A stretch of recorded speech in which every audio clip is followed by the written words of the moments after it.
상스러워서 고개를 들고 다닐 수가 없구나. 쾅 문 닫히는 소리가 서린의 얼굴 앞에서 울렸습니다. 하인들조차 고개를 돌렸죠. 몰락한 선비 집안 며느리에게 그 누구도 따뜻한 손길을 내밀지 않았습니다. 그때 부엌 어멈이 찬밥 한 덩이를 내밀었죠. 저 미련한 노인네가 마님한테 들키면 어쩌려고? 못 본 척해 괜히 우리까지 사달란다고. 하인들이 수근거렸죠. 하지만 그땐 몰랐습니다. 정확히 3년 뒤 온 조선이 그녀의 이름 석자 앞에서 무릎을 꿇게 될 줄은요. 이야기 시작 전 구독과 좋아요 눌러주신 뒤 어디서 듣고 계신지 댓글로 알려주시면 그곳에 행운이 가득하길 바라겠습니다. 서늘한 가을바람이 경상도 산청의 이름난 약재 상인 백운각의 넓은 뒷뜰을 사정없이 훑고 지나가며 마른 흙먼지를 일으켰습니다.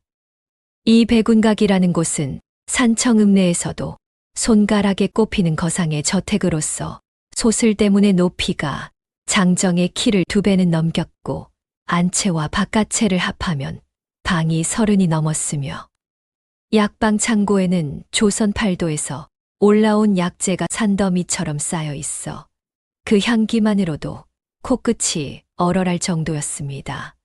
이곳의 주인인 강씨 부인의 섰을. 퍼런 눈빛은 마치 잘 벼려진 작두날처럼 며느리 서린의 가느다란 뒷덜미를 겨누고 있었습니다. 서린은 거친 멍석 위에 무릎을 꿇고 앉아 고개를 숙인 채 손끝에 온 신경을 집중하고 있었으며 그녀의 앞에는 장차 왕실로 올라갈 진상품인 귀한 금사초가 바구니마다 수북하게 쌓여 있었는데 가느다란 줄기가 마치 금실처럼 빛난다 하여 붙여진 그 이름만큼이나 잎사귀 하나에 쌀 한 가마니 값이 나간다는 말이 도는 천하의 명약이었습니다. 강씨 부인이 날카로운 목소리로 쏘아붙였습니다. 어물쩍거리지 말고 똑바로 하거라. 내년이 그게 어떤 물건인 줄 알고 감히 손을 그따위로 놀리느냐. 그 칼날 같은 목소리는 마당 한가운데를 가로질러 서린의 귓가에 비수처럼 꽂혔으며 몰락한 선비 집안에서 지참금 한 푼 없이 시집 온 서린에게 이 화려한 기와집은 숨조차 마음대로 쉬지 못하는 차가운 감옥과도 같았습니다. 서린이 이 집에 들어온 지 3년이라는 세월이 흘렀지만 시어머니의 눈 밖에 난 며느리에게 허락된 것이라곤 바깥에 구석에 다 쓰러져가는 골방 한 칸과 하루 2끼의 찬밥뿐이었으며 다른 며느리들이 비단 치마를 두르고 안채를 오갈 때에도 서린은 무명 치마에 맨발로 뒷마당에 허드레시를 도맡아야 했습니다. 특히 진상품을 다루는 날이면 강씨 부인의 감시는 더욱 매서워졌습니다. 서린의 어깨 너머에서 매의 눈으로 손놀림 하나하나를 지켜보았고 숨소리가 거칠어지기만 해도 호통이 날아왔습니다. 서린은 차라리 산청 뒷산에서 나무를 하는 나무꾼이 되었으면 좋겠다는 생각을 수백 번은 했지만 돌아가신 친정어머니의 유언이 발목을 잡았습니다. 버텨라 서린아, 내가 버티면 언젠가 그 집에도 봄이 온다. 어머니의 말씀을 되뇌며 하루하루를 이 악물고 살아왔건만 봄은 올 기미가 보이지 않았고 오늘도 서린의 앞에는 긴장과 두려움뿐이었습니다. 그녀는 긴장감에 바짝 마른 입술을 깨물며 금사초의 이물질을 솎아내려 애썼지만 자꾸만 떨려오는 손가락은 제 마음대로 움직여주지 않았으며 그때였습니다. 찌익 하고 불길한 소리가 적막한 뒷뜰에 울려 퍼졌으며 서린의 손끝이 미끄러지는 찰나에 금사초의 푸른 잎사귀 하나가 처참하게 찢어지고 말았습니다. 서린의 눈동자가 공포로 크게 흔들리며 온몸에 피가 발끝으로 쏟아지는 기분이 들었으며 그녀가 채 입을 떼기도 전에 강씨 부인의 서리빨 같은 불호령이 뒷뜰을 뒤흔들었습니다. 이 쓸모없는 것. 내년이 우리 가문을 말아먹으려고 작정을 하였구나. 그 기세에 눌린 서린은 휘청거리다 그만 차가운 흙바닥에 주저앉고 말았습니다.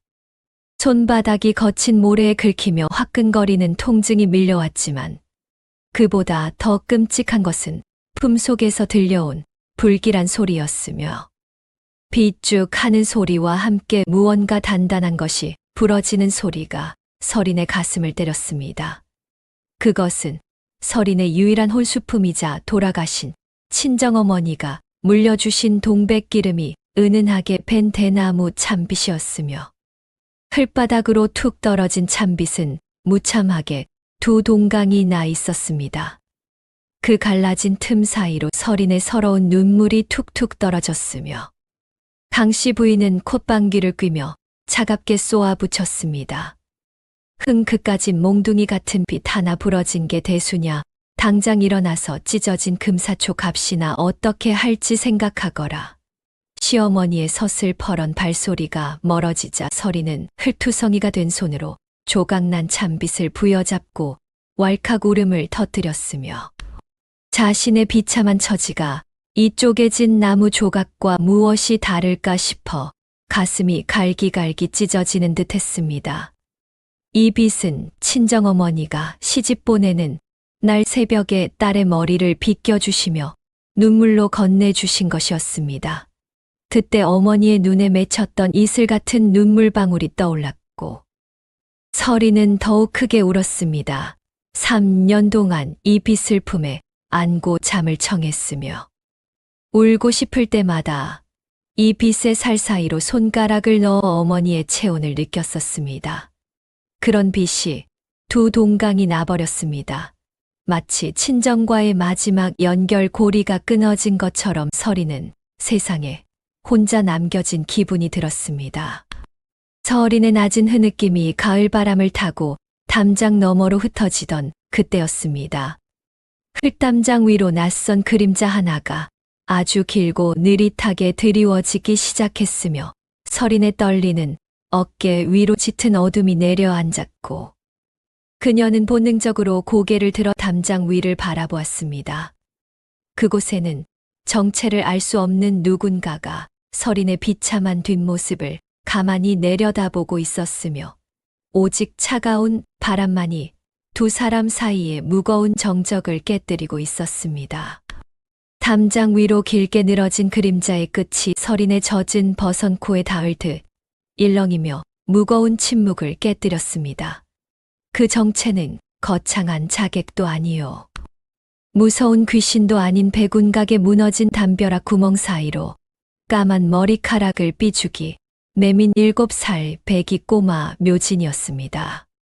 아이는 여기저기 기운 자국이 역력한 누더기 옷을 걸치고 얼굴에는 시커먼 흙먼지가 잔뜩 묻어 있었지만 두 눈빛만은 깊은 산속 옹달샘에 비친 밤하늘의 별처럼 초롱초롱하게 빛나고 있었지요.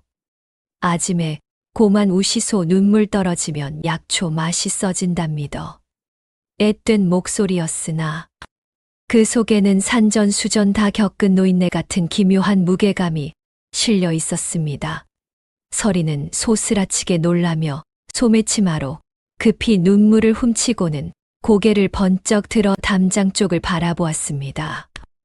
묘지는 마치 제 집 안방이라도 되는 양 낡은 담장을 가볍게 훌쩍 뛰어넘어 서린의 코앞에 털썩 쪼그려 앉았으며 투그하고 바닥에 닿는 아이의 낡은 집신 소리가 적막한 마당에 작게 울려 퍼졌지요. 가까이서 본 아이의 모습은 더욱 기이했습니다.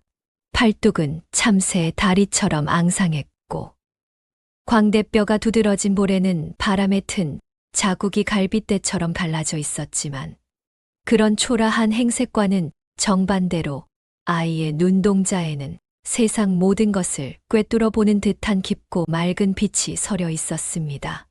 아이는 작은 코를 킁킁거리며 허공의 냄새를 맡더니 서린이 부들부들 떨리는 손에 꼭 쥐고 있던 조각난 참빗으로 시선을 옮겼습니다. 참빗에서 아주 오래된 동백기름 냄새가 나네에 아짐에 울지만 말고 그 빛을 오늘 밤 달빛에 널어 말리시소. 서리는 어안이 벙벙하여 갈라진 목소리로 되물었습니다. 쪼개진 빗을 달빛에 말리라니 그게 도대체 무슨 소리냐. 묘지는 대답 대신 고개를 뒤로 젖혀 검푸른 밤하늘을 무심하게 올려다보았으며 그 모습이 마치 세상의 모든 이치를 아는 소신선 같았습니다. 오늘 밤은 달무리가 져서 이슬이 억수로 무겁겠네. 나무는 차가운 물을 먹어야 낭창낭창해지는 법이라예. 아이의 입에서 나온 말은 철부지의 투정이라기엔 자연의 섭리를 꿰뚫는 도사의 가르침과도 같아 서리는 순간 숨을 멈추고 말았습니다. 차가운 가을. 이슬이 나무의 결을 살려 다시 생기를 불어넣는다는 그 기묘한 이야기가 서린의 얼어붙은 가슴 한 구석을 찌릿하게 건드렸던 것이지요. 서린은 이 아이가 누구인지, 왜 이런 말을 하는지 물어볼 겨를도 없이 그 깊고 맑은 눈동자에 압도되어 서러움마저 잠시 잊어버렸습니다. 서린은 더듬거리며 물었습니다. 너는 대체 누구냐? 이 이른 밤에 혼자서 어쩌다 여기까지 왔느냐? 묘지는 대답 대신 씩 웃더니 바닥에 떨어진 금사초 잎사귀 하나를 집어들고는 코에 갖다 대며 킁킁 냄새를 맡았습니다. 이것 참 좋은 냄새네. 근디 이 풀한테 쇠를 대면 안 되는디. 이 풀은 차가운 걸 좋아하는 성질이거든요. 서리는 그 말에 심장이 철렁했습니다. 백운각에서 가장 깊이 감추고 있는 비밀인 쇠칼 사용의 실체를 이 어린아이가 약초의 냄새만으로 간파한 것처럼 들렸기 때문입니다. 서린이 다시 물으려 하자 묘지는 이미 돌아서고 있었습니다. 묘지는 서린을 향해 하얀 이를 드러내며 싱긋 웃어 보이더니 바람에 흩날리는 겨불처럼 사뿐히 담장을 넘어 어둠 속으로 자취를 감추었습니다. 스르르 풀서풀 스치는 소리만 남긴 채 아이는 순식간에 사라졌고 텅 빈 담장 밑에는 차가운 달빛만이 고요하게 내려앉아 서린의 어깨를 감싸 안았습니다. 서린은 멍하니 아이가 사라진 담벼락을 바라보다가 가슴 속에 품은 반쪽짜리 찬빛을 더욱 세게 움켜쥐었으며 부러진 나무 조각일 뿐인데 아이의 말을 들은 뒤로는 왠지 모를 온기가 가슴을 타고 전해지는 듯 했습니다. 서리는 차가운 바닥에 주저앉은 채 아이가 남기고 간 기이한 말들을 곱씹으며 밤하늘에 걸린 달을 올려다보았습니다. 달빛에 말리라. 그 말이 대체 무엇을 뜻하는 것인지 서리는 알 수 없었으나 한 가지 확실한 것은 오늘 하루 동안 겪은 일 중에서 유일하게 따뜻했던 것이 바로 그 아이와의 만남이었다는 사실이었습니다. 시어머니에게 호통을 듣고 바닥에 내동댕이 쳐진 것도 서러웠고 어머니의 유품인 찬빛이 두 동강 난 것도 가슴이 찢어지도록 아팠지만 그 모든 비참함 속에서도 아이의 맑은 눈동자만은 한 줄기 달빛처럼 서린의 마음 속에 들어와 박혀 있었습니다. 그 아이의 말대로 정말 이 부러진 빛이 되살아날 수 있을지 의구심이 들었으나 이미 서린의 마음은 그 묘한 이끌림에 몸을 맡기고 있었으며 그녀는 조각난 찬빛을 소중하게 가슴에 품은 채 한참 동안이나 자리를 뜨지 못하고 멍하니 허공만을 응시하고 있었던 것입니다. 서린은 무언가에 홀린 듯 처소를 향해 천천히 발걸음을 옮기기 시작했으며 백운각의 너른 마당에는 이미 짙은 어둠이 깔려 정막만이 흐르고 있었고 처마 끝에 걸린 풍경 소리조차 들리지 않는 고요함 속에서 오직 서린의 거친 숨소리와 집신이 바닥을 긁는 서걱서걱 소리만이 밤 공기를 갈랐으며 서린은 자신의 방으로 돌아와 촛불도 켜지 않은 채 어둠 속에 앉아 아이의 말을 수백 번이고 다시 되새겼습니다. 달무리가 져서 이슬이 무겁다 하였느냐. 그 정체 모를 꼬마 묘진이 남기고 간 말들은 마치 주술처럼 서린의 머릿속을 맴돌았고 평소 같으면 미친 이의 헛소리라 치부했을 터이나 절망의 끝자락에서 만난 그 맑은 눈빛을 도저히 무시할 수 없었으며 서리는 결심한 듯 자리에서 일어나 조심스럽게 방문을 열고 뒤뜰로 향했습니다. 차가운 가을바람이 옷깃을 파고들어 살결이 아려왔지만 서리는 정성스럽게 반으로 쪼개진 찬빛을 꺼내어 장독대 위에 정갈하게 올려두었습니다. 백운각의 뒤뜰은 낮에는 약초를 말리는 작업장이었으나 밤이 되면 고요하고 서늘한 별천지로 변했습니다. 장독대가 일렬로 늘어선 흙담장 아래에는 억새풀이 바람에 일렁이고 있었고 그 너머로 산청의 검푸른 산자락이 밤하늘과 하나가 되어 끝없이 이어져 있었습니다. 서리는 찬빛을 장독대 위에 올려놓으며 마치 제사상에 정화수를 올리듯이 두 손을 모으고 잠시 머리를 숙였습니다. 돌아가신 어머니께 기도를 드리듯 속으로 읊조렸습니다. 어머니, 이 미련한 딸이 마지막으로 한 가지만 더 믿어보려 합니다. 밤하늘을 올려다보니 아이의 말대로 달 주변으로 뿌연 달무리가 넓게 퍼져 묘한 기운을 내뿜고 있었습니다. 서리는 방으로 돌아가지 않고 처마 밑에 쪼그려 앉아 밤새도록 그 찬빛을 지켜보았습니다. 밤 공기가 뼛속까지 파고들었지만 서리는 자리를 뜨지 않았습니다. 어찌 보면 미친 짓이었습니다. 쪼개진 빛 조각을 달빛에 말린다고 무엇이 달라지겠습니까? 그러나 서린에게는 이것이 마지막 남은 하나의 신락 같은 희망이었습니다. 돌아가신 어머니가 남겨주신 유일한 물건이 산산조각이 난 이 마당에 서린에게 남은 것이라곤 그 정체 모를 아이의 말 한마디뿐이었습니다. 서린은 자신에게 읊조렸습니다. 만약 이것이 정말 헛된 일이라 해도 어차피 잃을 것은 아무것도 없지 않느냐. 자정이 넘어가자 기이한 현상이 일어나기 시작했으니 하늘에서 내린 차가운 밤이슬이 찬빛에 대나무 결 사이사이로 스며들고 빛에 배어있던 오래된 동백기름이 이슬과 만나 오묘한 조화를 이루었습니다. 스스쓱 바람이 불 때마다 달빛이 찬빛 위로 부서져 내렸고 평범했던 대나무 빛은 마치 은가루를 뿌린 듯 신비로운 은빛을 띠며 윤기가 흐르기 시작했습니다. 서리는 넋을 잃고 그 광경에 빠져들었습니다. 이슬이 스며들수록 대나무의 마른 결은 마치 갓 잘라낸 생나무처럼 촉촉하게 되살아났고 쪼개진 단면조차 이슬을 머금으며 부드러운 곡선을 그렸으며 그 사이사이에 배어있던 동백기름이 이슬과 만나 얇고 고운 막을 형성하자 찬빛은 흡사 옥돌처럼 매끄럽고도 단단한 질감을 품게 되었습니다.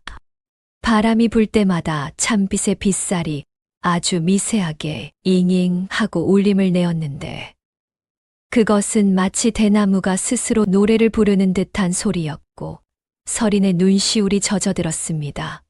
어머니가 물려주신 이 보잘것없는 빛이 달빛과 이슬과 바람의 손길로 다시 태어나고 있었으며 그 모습이 마치 모진 세월에 짓눌려온 자기 자신의 모습과 닮아 있다는 생각에 가슴이 뜨거워졌습니다.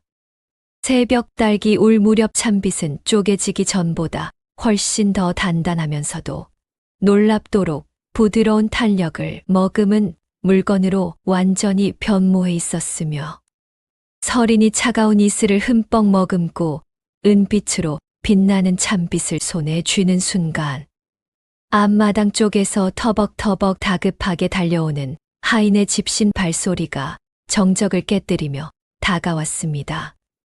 그 소리는 고요한 새벽의 공기를 날카롭게 가르며 서린의 심장을 세차게 요동치게 만들었고 그녀는 혹여 누군가에게 이 신비로운 광경을 들킬까 하여 서둘러 찬빛을 품속 깊이 감추었으며 하인의 거친 숨소리가 점점 가까워질수록 서린의 눈동자에는 알 수 없는 불안감과 기대감이 동시에 교차하고 있었습니다. 서린은 차가운 이슬에 젖어 축 처진 치맛자락을 다급히 말아주며 굳게 닫힌 문 밖의 동태를 살폈고 이 이른 새벽에 누가 어찌하여 자신을 이토록 급히 찾는 것인지 의문이 꼬리에 꼬리를 물고 이어졌으나 이미 그녀의 작은 손안에 쥐어진 찬빛은 이전과는 전혀 다른 신비로운 생명력을 뿜어내며 서린의 온몸으로 짜릿한 전율을 전달하고 있었던 것이며 그녀는 마른 침을 삼키며 다가오는 발소리에 귀를 기울였습니다. 서린이 문 밖의 동태를 살피며 숨을 죽인 찰나 백운각의 거대한 소슬 때문이 쾅 하고 천둥 치듯 열리는 소리가 온 집안의 정적을 산산조각 냈으며 감찰 상궁마마 납시오 하는 군졸들의 서슬 퍼런 외침이 새벽 공기를 날카롭게 가르자 안방에서 버선발로 뛰쳐나온 시어머니 강씨 부인은 하얗게 질린 얼굴로 마당 한복판에 엎드려 바닥을 기든 머리를 조아렸습니다.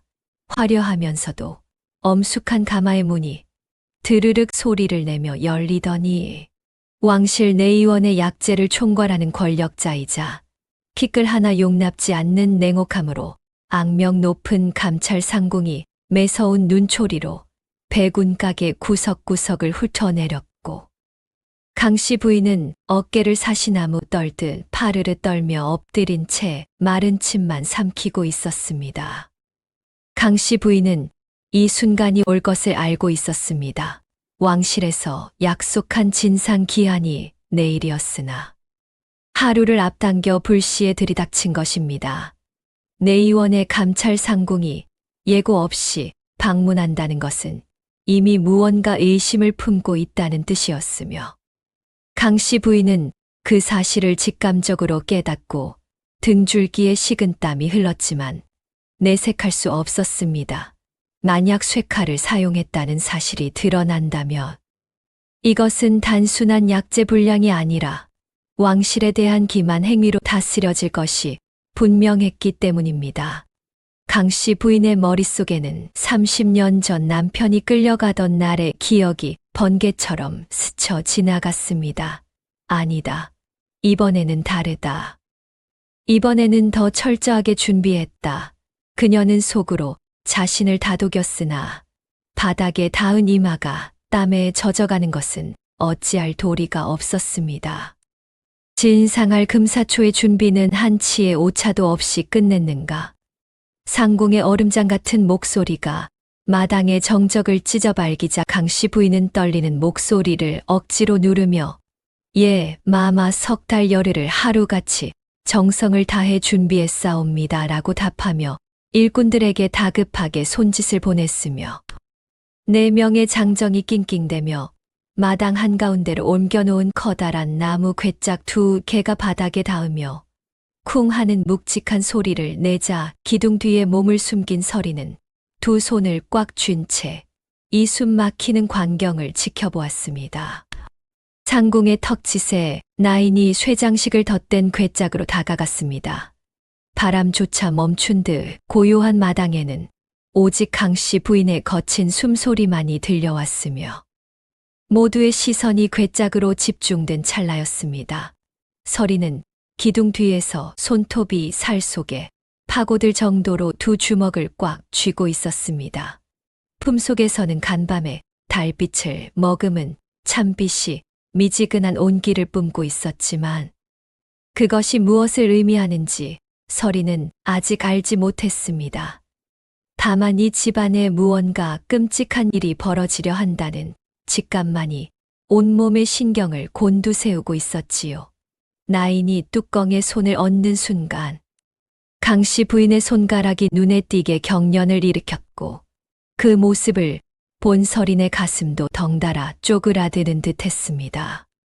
나인의 손에 의해 괴짝의 뚜껑이 삐걱하는 날카로운 비명을 지르며 열렸으나 그 안을 들여다본 감찰 상궁의 미간이 무섭게 찌푸려지며 눈매가 가늘게 떨렸고 그녀의 입술이 파르르 떨리는 것을 본 강씨 부인은 무언가 잘못되었음을 직감하고 고개를 들지도 못한 채 바닥에 이마를 박고 부들부들 떨었으며 상궁이 괴짝 안에 약초를 거칠게 휘젓자 바스락하는 건조한 소리와 함께 검게 타들어간 듯 거무스름한 빛깔의 금사초 끝자락이 나인의 손에 들려 올라왔습니다.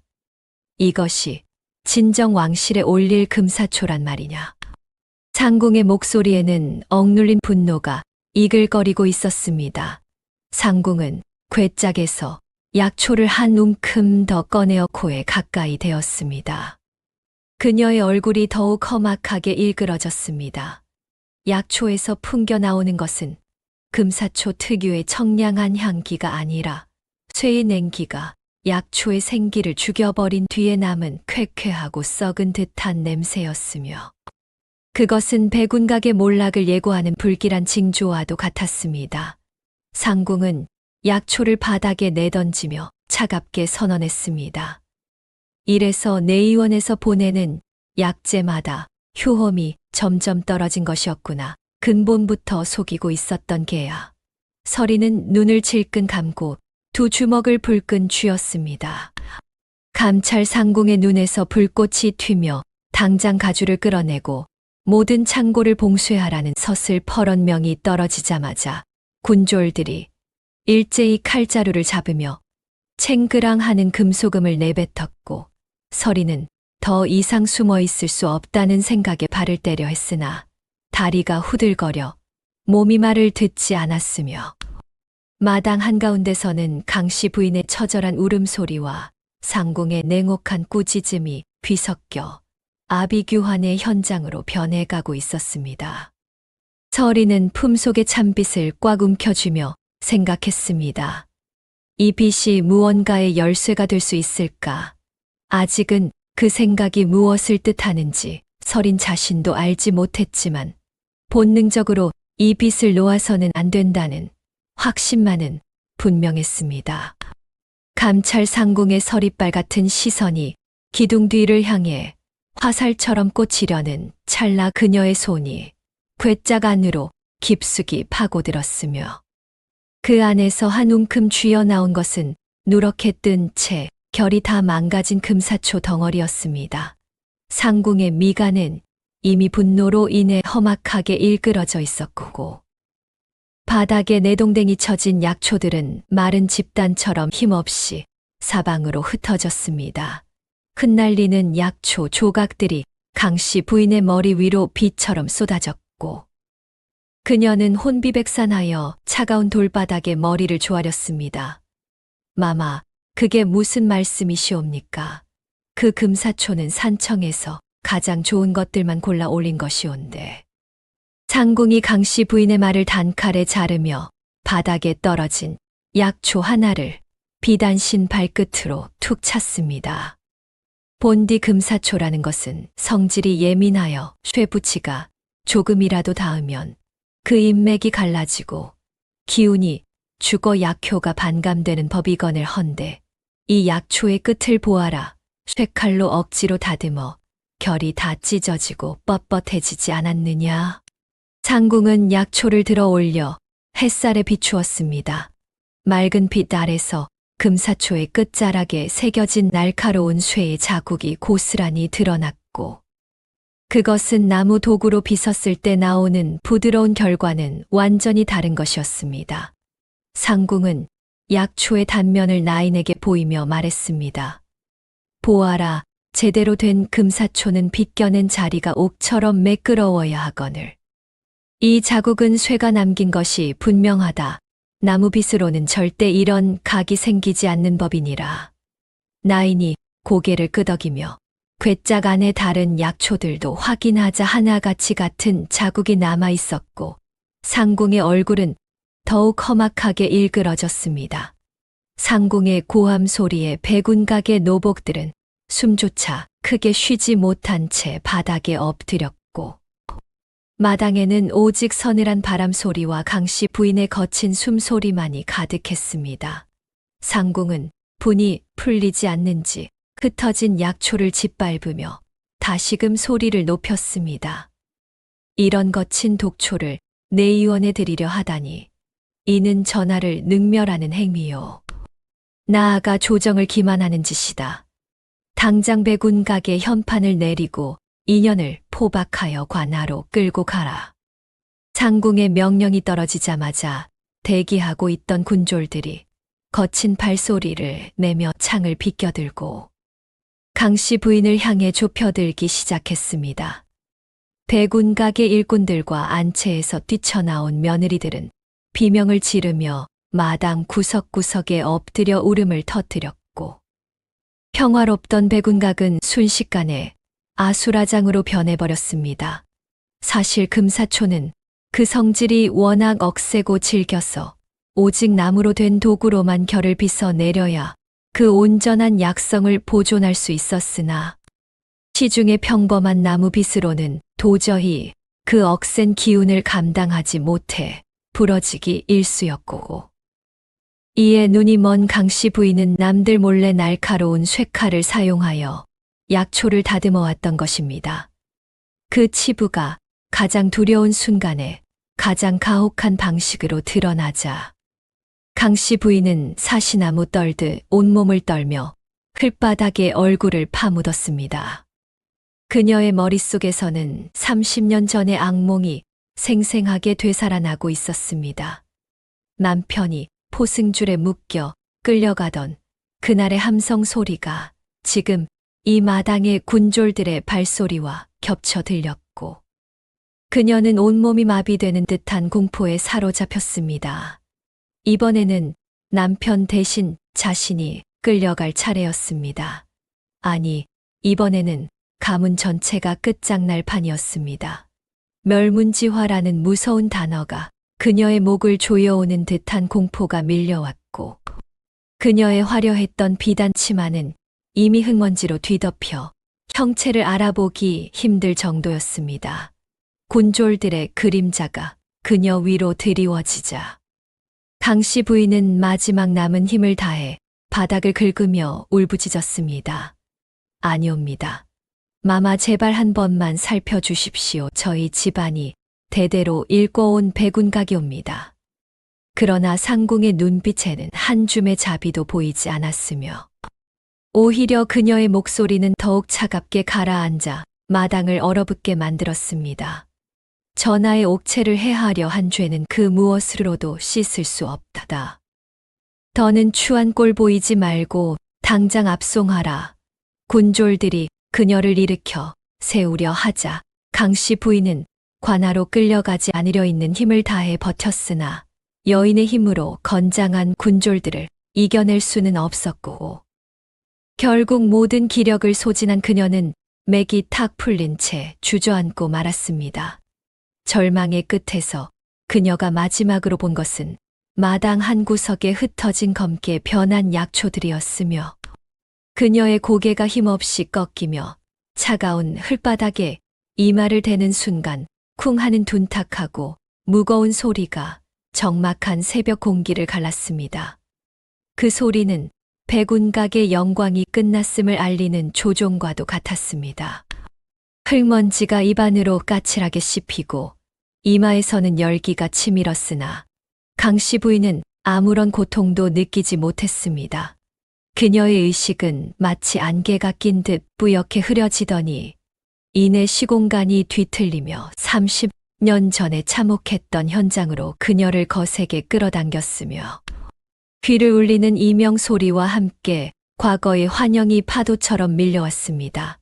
30년 전의 백운각은 지금보다 훨씬 규모가 작고 어설펐으며 당시가 시집온 며느리였던 강씨 부인은 왕실에 올릴 진상약재를 건조하는 중대한 임무를 맡아 밤낮으로 정성을 쏟고 있었습니다. 그때의 그녀는 지금의 설인과 크게 다르지 않았지요. 시어머니의 눈치를 살피며 긴장 속에 살았고 남편의 어깨가 무거워지는 것을 볼 때마다 가슴이 조여왔습니다. 하지만 찰나의 방심이 화근이었고 장마 끝에 찾아온 습기를 미처 다스리지 못한 탓에 귀한 약초 끝에 하얀 곰팡이가 피어오르고 말았으니 그것은 단순한 실수가 아니라 가문의 명운을 끊어놓는 대역죄와도 같은 일이었습니다. 그녀의 사소한 실수로 인해 조정의 서슬 퍼런 칼날이 백운각을 덮쳤고 의금부 나졸들의 거친 함성과 쇠사슬이 바닥을 끄는 소리가 평화롭던 마당을 가득 채웠습니다. 당시 당주였던 그녀의 남편은 며느리의 실수를 자신의 책임으로 돌리며 포승줄에 묶인 채 끌려갔으며 강씨 부인은 멀어지는 남편의 뒷모습을 보며 목이 터져라 울부짖었으나 아무것도 할 수 없었습니다. 가문은 산산조각이 날 위기에 처했고 가솔들은 뿔뿔이 흩어졌으며 기나긴 옥고 끝에 돌아온 남편은 예전에 당당하던 기계는 온데간데 없이 만신창이가 된 몸으로 지팡이에 의지해야만 했습니다. 고운 살결에 깊은 주름이 새겨지고 한쪽 다리를 절뚝거리며 돌아온 남편은 아내의 얼굴을 보자마자 힘없이 미소를 지었고 그 미소가 오히려 강씨 부인의 가슴을 만갈래로 찢어 놓았습니다. 남편은 아내를 탓하지 않았습니다. 오히려 내 잘못이 아니다. 이 집의 무게가 너무 무거웠을 뿐이야 라고 위로했지요. 그 한마디가 강씨 부인에게는 1000번의 꾸짖음보다 더 깊은 상처가 되었습니다. 남편이 자신을 용서할수록 강씨 부인은 자기 자신을 용서할 수 없었기 때문입니다. 피눈물을 흘리며 돌아온 남편을 부둥켜 안고 밤을 지새우던 그날, 강씨 부인은 자신의 심장에 지독한 맹세의 칼날을 새겨 넣었습니다. 다시는 내 목숨이 끊어지는 한이 있어도 약재의 흠집 하나 남기지 않으리라. 그날 이후 강씨 부인은 스스로 귀신이 되기를 자처하며 며느리들에게 병적으로 집착하고 매섭게 굴었으며 그것은 타인을 향한 표독함이 아니라 다시는 그날의 참극을 반복하지 않으려는 상처투성이의 방어기제이자 가문을 지키기 위한 최후의 수단이었습니다. 약초를 다루는 며느리의 손끝에서 조금이라도 떨림이 보이면 그녀의 불호령이 떨어졌고 창고의 습기가 조금이라도 올라가면 밤을 새워 약초를 뒤집고 또 뒤집었습니다. 남편이 세상을 떠난 후에는 그 강박이 더욱 심해져서 첫째와 둘째, 며느리도 시어머니의 눈치를 보며 전전긍긍하는 날이 늘어갔습니다. 그리고 3년 전, 지참금 한 푼 없이 들어온 막내 며느리 설이는 그 모든 압박의 끝자락에 서게 된 것이었습니다. 끔찍한 과거의 환영에서 퍼뜩 깨어난 강씨 부인은 눈물과 콧물, 그리고 흙먼지로 범벅이 된 비참한 안색을 들어 올려 상궁을 바라보았습니다. 그녀는 이미 이성을 잃은 짐승처럼 울부짖으며 상궁의 비단 바짓가랑이를 두 손으로 필사적으로 부여잡았고 그 손가락 마디마디에는 절박함이 서려 하얗게 질려 있었습니다. 마마 제발 하루만 단 하루만 시간을 주시옵소서. 제 목숨을 내놓아서라도 완벽한 금사초를 대령하겠사옵니다. 그녀의 처절한 절규는 적막한 백운강 마당을 갈기갈기 찢어 놓았으며 평소의 위험은 온데간데 없이 바닥을 기는 그녀의 모습의 주변을 에워싼 군졸들조차 잠시 멈칫하며 시선을 피했습니다.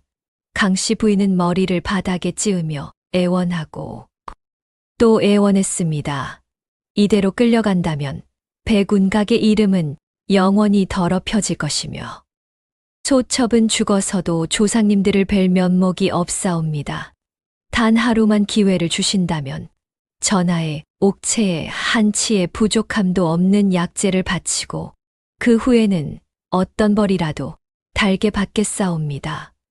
그녀의 목소리는 쇳소리가 섞여 갈라졌으나 그 안에는 가문을 지키고자 하는 광기 어린 의지가 서려 있었습니다.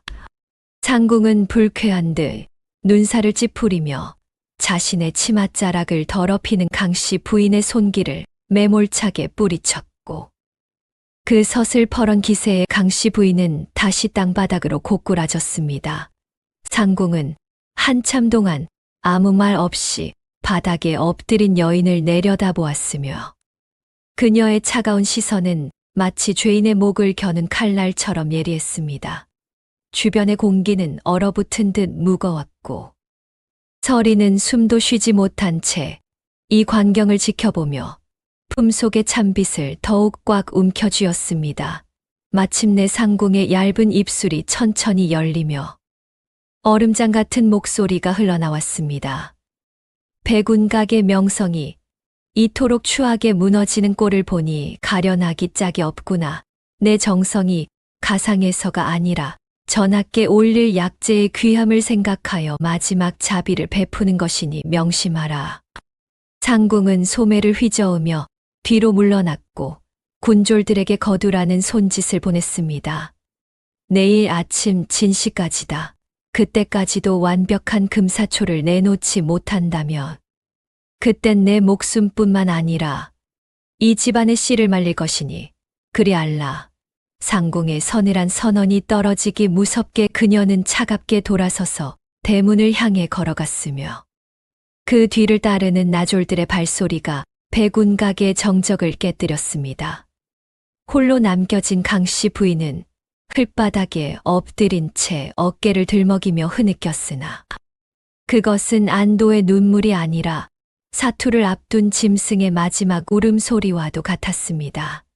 이제 남은 시간은 단 하루뿐이었고 백운각의 모든 운명은 내일 아침 진시를 가리키는 태양의 높이에 달려 있게 되었습니다. 마당에 깔린 정적은 비수처럼 날카로워 사람들의 살갗을 파고들었습니다. 강씨 부인은 흙바닥에 박았던 고개를 천천히 들어 올렸는데 그녀의 눈동자는 이미 이성을 잃은 짐승처럼 번들거리고 있었어요. 그녀는 떨리는 손으로 땅바닥을 짚고 일어나며 찢어지는 듯한 목소리로 비명을 질렀습니다. 무엇들 하느냐? 당장 창고 문을 부수어서라도 안에 있는 모든 나무 빗과 대나무 칼을 가져오너라. 하나도 남김없이 이 마당으로 쏟아부어야 한다. 강씨 부인의 섰을 퍼런 호령에 넋을 놓고 있던 머슴들과 일꾼들이 자지러지며 곳간으로 달려갔습니다. 육중한 창고 문이 비명을 지르며 열렸고 그 안에서 수백 개의 나무 빗과 대나무 도구들이 가마니째로 쏟아져 나왔어요. 마당 한가운데에는 횃불이 여러 개 세워졌으며 붉은 불꽃이 일렁일 때마다 사람들의 그림자가 귀신처럼 벽면에 일렁였습니다. 강씨 부인은 아직 흙먼지가 묻은 손으로 가장 크고 단단한 박달나무 빗을 집어들었습니다. 그녀의 앞에는 이 모든 비극의 원흉이자 가업의 상징인 억센 금사초 무더기가 놓여 있었지요. 밤을 새워서라도 이놈들을 부드럽게 빗어내야 한다. 결을 하나라도 살려내지 못하면 우리 모두는 내일 아침 해를 보지 못할 것이야. 그녀는 금사초 한 움큼을 움켜쥐고는 있는 힘껏 나무 빗을 내리눌러 빗어 내리기 시작했습니다. 사각툭 하는 소리가 적막한 공기를 갈랐습니다. 하지만 그것은 약초가 다듬어지는 소리가 아니라 단단하기로 소문난 박달나무 빗살이 허망하게 부러져 나가는 소리였어요. 쇠붙이보다도 질기고 억센 금사초의 결은 일반적인 나무 도구가 감당할 수 있는 수준이 아니었습니다. 강씨 부인은 믿을 수 없다는 듯 부러진 빗을 내던지고 다시 대나무 칼을 집어들었습니다. 다시 해야 한다. 그녀의 손마디는 이미 하얗게 질려 있었고 약초를 움켜쥔 손바닥에서는 쓰라린 통증이 밀려왔으나 그녀는 이를 악물고 멈추지 않았습니다. 곁에서 지켜보던 첫째 며느리와 둘째 며느리도 겁에 질린 채 빗을 하나씩 들고 달려들었습니다. 어머니, 저희도 돕겠습니다. 그들은 손끝이 다 부르트는 줄도 모르고 미친 듯이 약초를 빗어 내렸습니다. 첫째 며느리는 대나무 빗 3개를 연달아 부러뜨린 뒤 결국 두 손으로 약초를 비벼보기까지 했으나 금사초는 꿈쩍도 하지 않았고 둘째 며느리는 소립처럼 빳빳한 금사초 앞에서 울음을 터뜨리며 어머니, 이것은 사람의 힘으로 되는 일이 아닌 것 같다고 읊조렸습니다. 강씨 부인은 그 말을 듣고 벌떡 일어나 둘째 며느리의 앞에 섰습니다. 입 다물거라 안 된다는 소리를 내 앞에서 꺼내지 말아 되게 만들어야 한다. 어떻게든. 그녀의 목소리는 위험이라기보다 광기에 가까웠고 핏발이 선 두 눈에는 정상적인 판단력이 남아있지 않았습니다. 강씨 부인은 빚이 안 되면 맨손으로라도 해야 한다며 약초를 움켜쥐고 손바닥으로 문지르기 시작했으나 금사초의 날카로운 결이 그녀의 살갗을 사정없이 긁었고 곧 손바닥이 벌겋게 달아올랐습니다. 그러나 결과는 참담하기 이를 데 없었어요. 나무 빗살은 약초에 닿는 족족 비명을 지르며 튕겨나갔고 대나무 칼은 금사초의 겉껍질조차 긁어내지 못한 채 무디게 마모되었습니다. 오히려 억지로 힘을 주어 빗으려 할수록 귀한 금사초의 결이 흉하게 뜯겨나가며 바닥으로 맥없이 떨어졌습니다. 시간이 흐를수록 마당에는 망가진 금사초 조각들과 부러진 나무 조각들이 무덤처럼 쌓여갔으며 사람들의 절망도 그 높이만큼 깊어졌습니다. 밤은 점점 깊어가는데 차가운 밤바람은 백운각의 몰락을 재촉하듯 윙윙거리며 마당을 휘감았지요. 어느덧 자정이 넘은 시각마당을 가득 채웠던 수백 개의 나무빗은 대부분 부러져 쓸모없는 나무 조각이 되어 버렸습니다. 일꾼들은 지쳐서 바닥에 주저앉았고 며느리들은 쓰라린 손을 붙잡고 소리 없이 눈물만 흘리고 있었습니다. 한 늙은 머슴이 이렇게 할 바에야 차라리 다시 쇠칼을 쓰는 편이 낫지 않겠느냐고 조심스레 말을 꺼냈으나 강씨 부인은 상궁이 이미 쇠칼 자국을 간파했다는 것을 알기에 이를 악물며 고개를 저었습니다. 쇠칼을 다시 쓰면 우리는 기만의 죄가 아니라 고의의 죄가 되는 것이다. 그건 곧 모가지가 달아나는 일이야, 강씨. 부인의 쇠소리 같은 한마디에 머슴은 입을 다물었고 마당에는 다시 무거운 침묵이 내려앉았습니다. 첫째, 며느리가 갑자기 자리에서 일어나 어머니 물에 담가보면 어떻겠습니까? 물에 불리면 결이 부드러워질 수도 있지 않을까요? 라고 제안했지만 강씨 부인은 한숨을 내쉬며 금사초는 물에 닿으면 약성이 빠져나간다. 그래서 더 어려운 것이야 라고 답했습니다. 할 수 있는 것은 모두 해보았고 떠올릴 수 있는 방법은 모두 써보았습니다.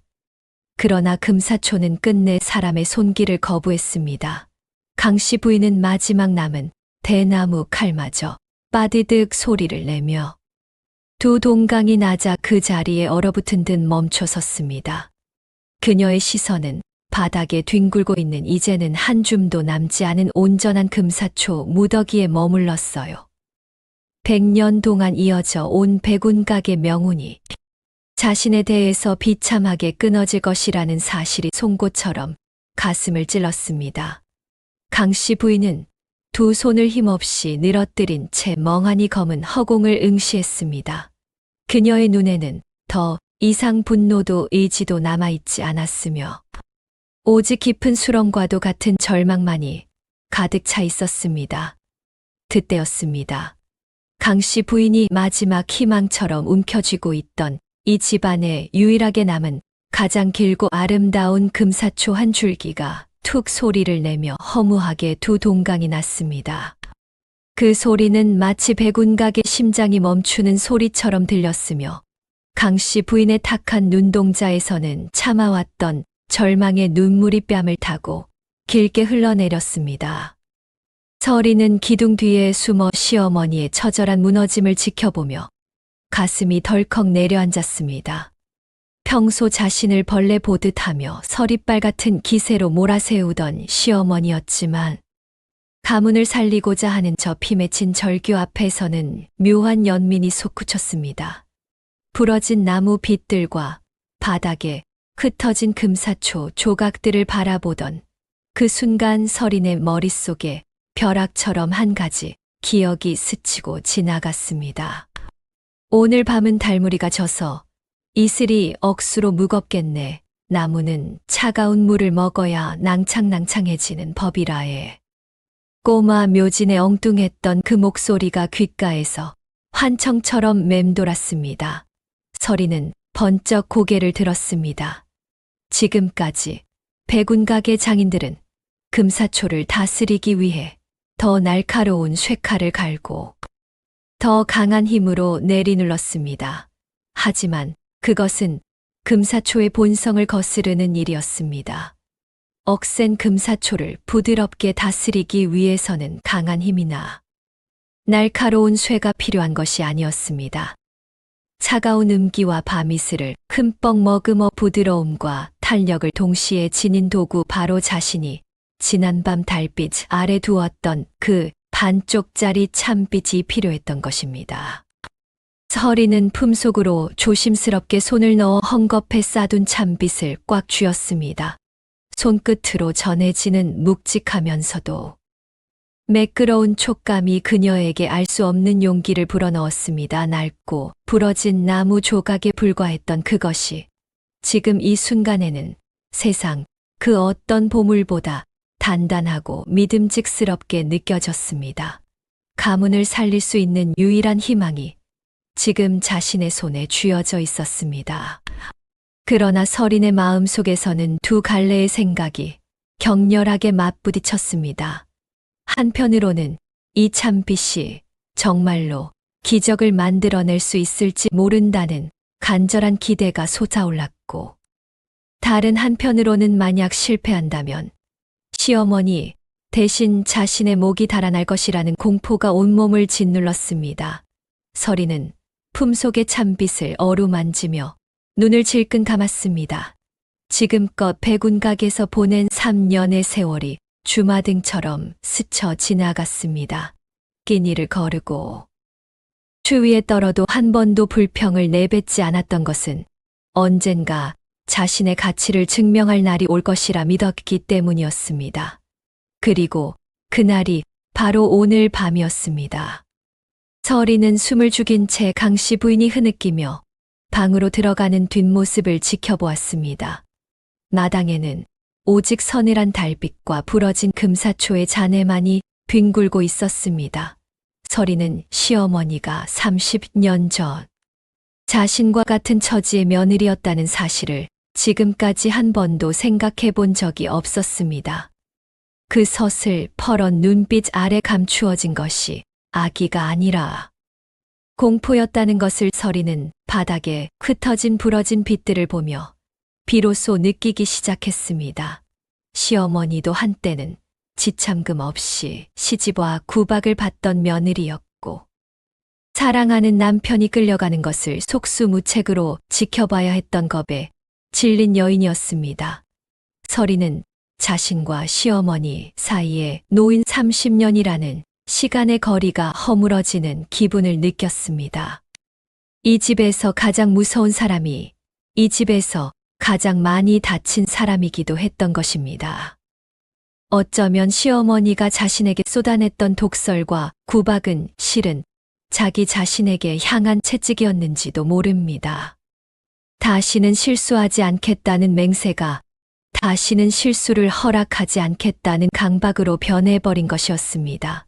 서리는 문득 자신이 이 참빛으로 가문을 구한다면 그것은 비단 백운각의 현판을 지키는 일만이 아니라 30년 동안 멈춰버린 시어머니의 시간도 다시 흐르게 하는 일이 될 것이라는 생각이 들었습니다. 그녀는 참빛을 품에 꼭 안은 채 치맛자락을 틀어주었습니다. 심장이 터질 듯이 뛰었지만 눈빛만은 그 어느 때보다 형형하게 빛나고 있었습니다. 서리는 품속의 참빛을 한 번 더 꺼내어 살펴보았습니다. 달빛과 이슬이 만들어낸 은은한 윤기가 아직도 빗살 사이에 서려 있었고, 그것을 만지는 손끝에서 미세한 떨림이 전해져 왔습니다.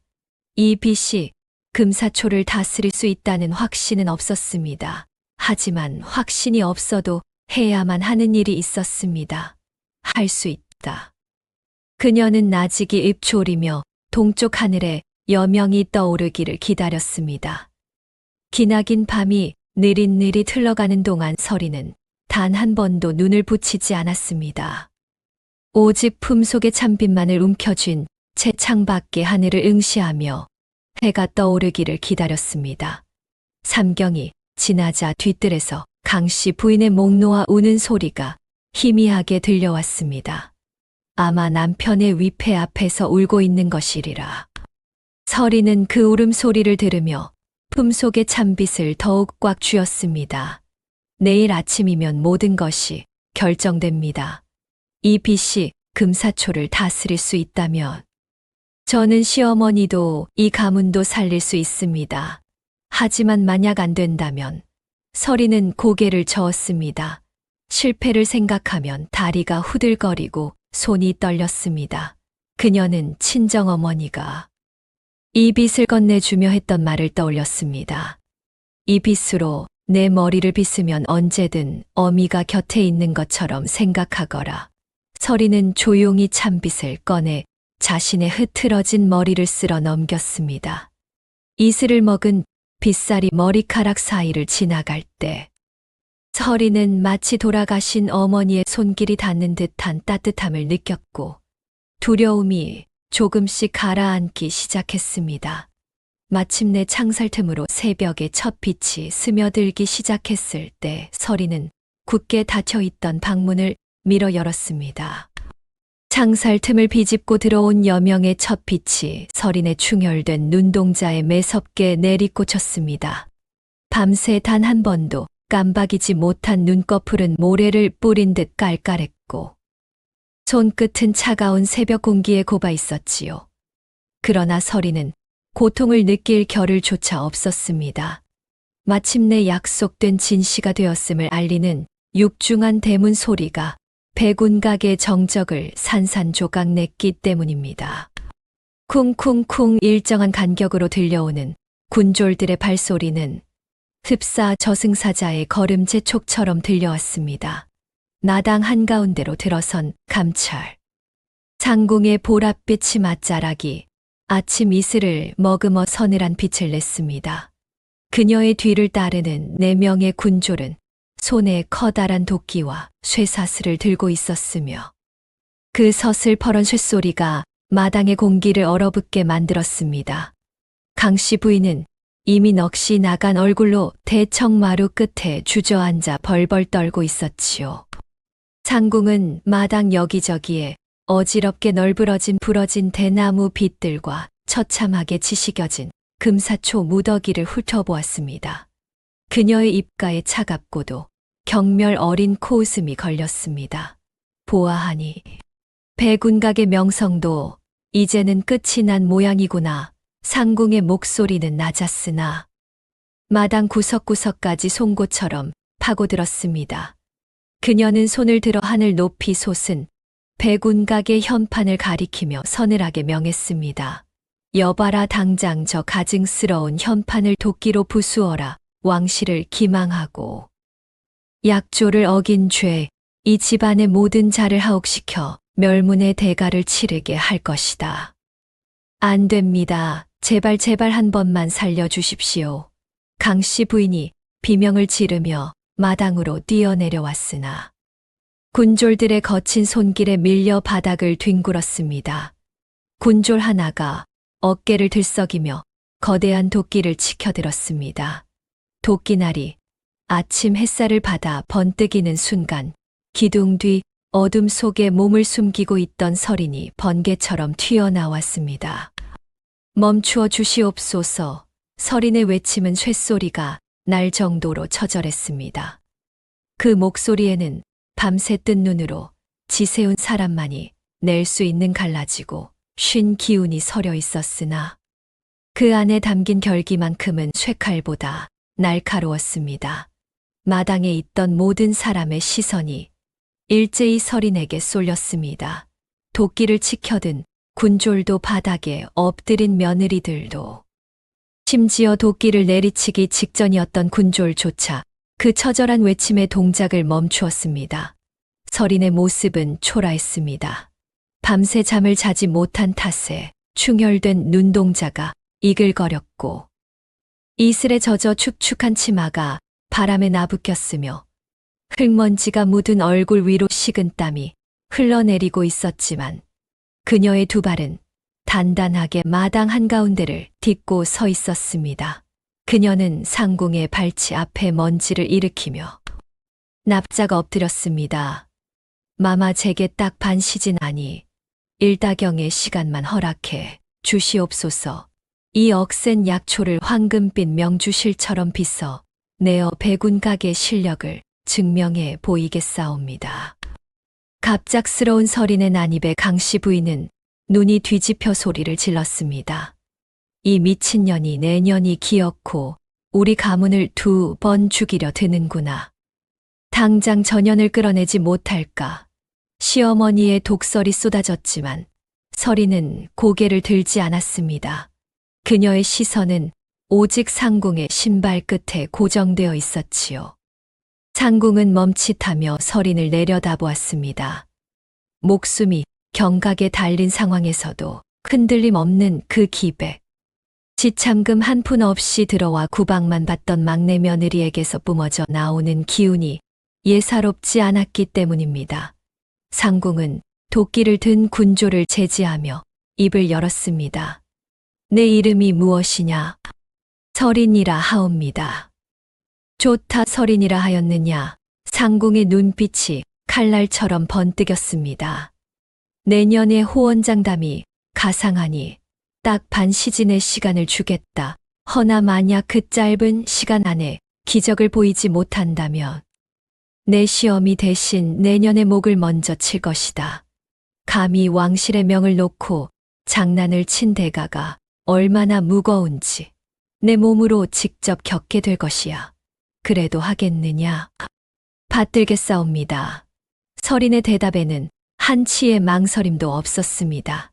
주위의 모든 소리가 잦아들고 오직 설인의 거친 숨소리만이 정적을 메웠습니다. 설인은 천천히 몸을 일으켰습니다. 그녀의 손은 떨리고 있었지만 눈빛만큼은 그 어느 때보다 투명하게 빛났습니다.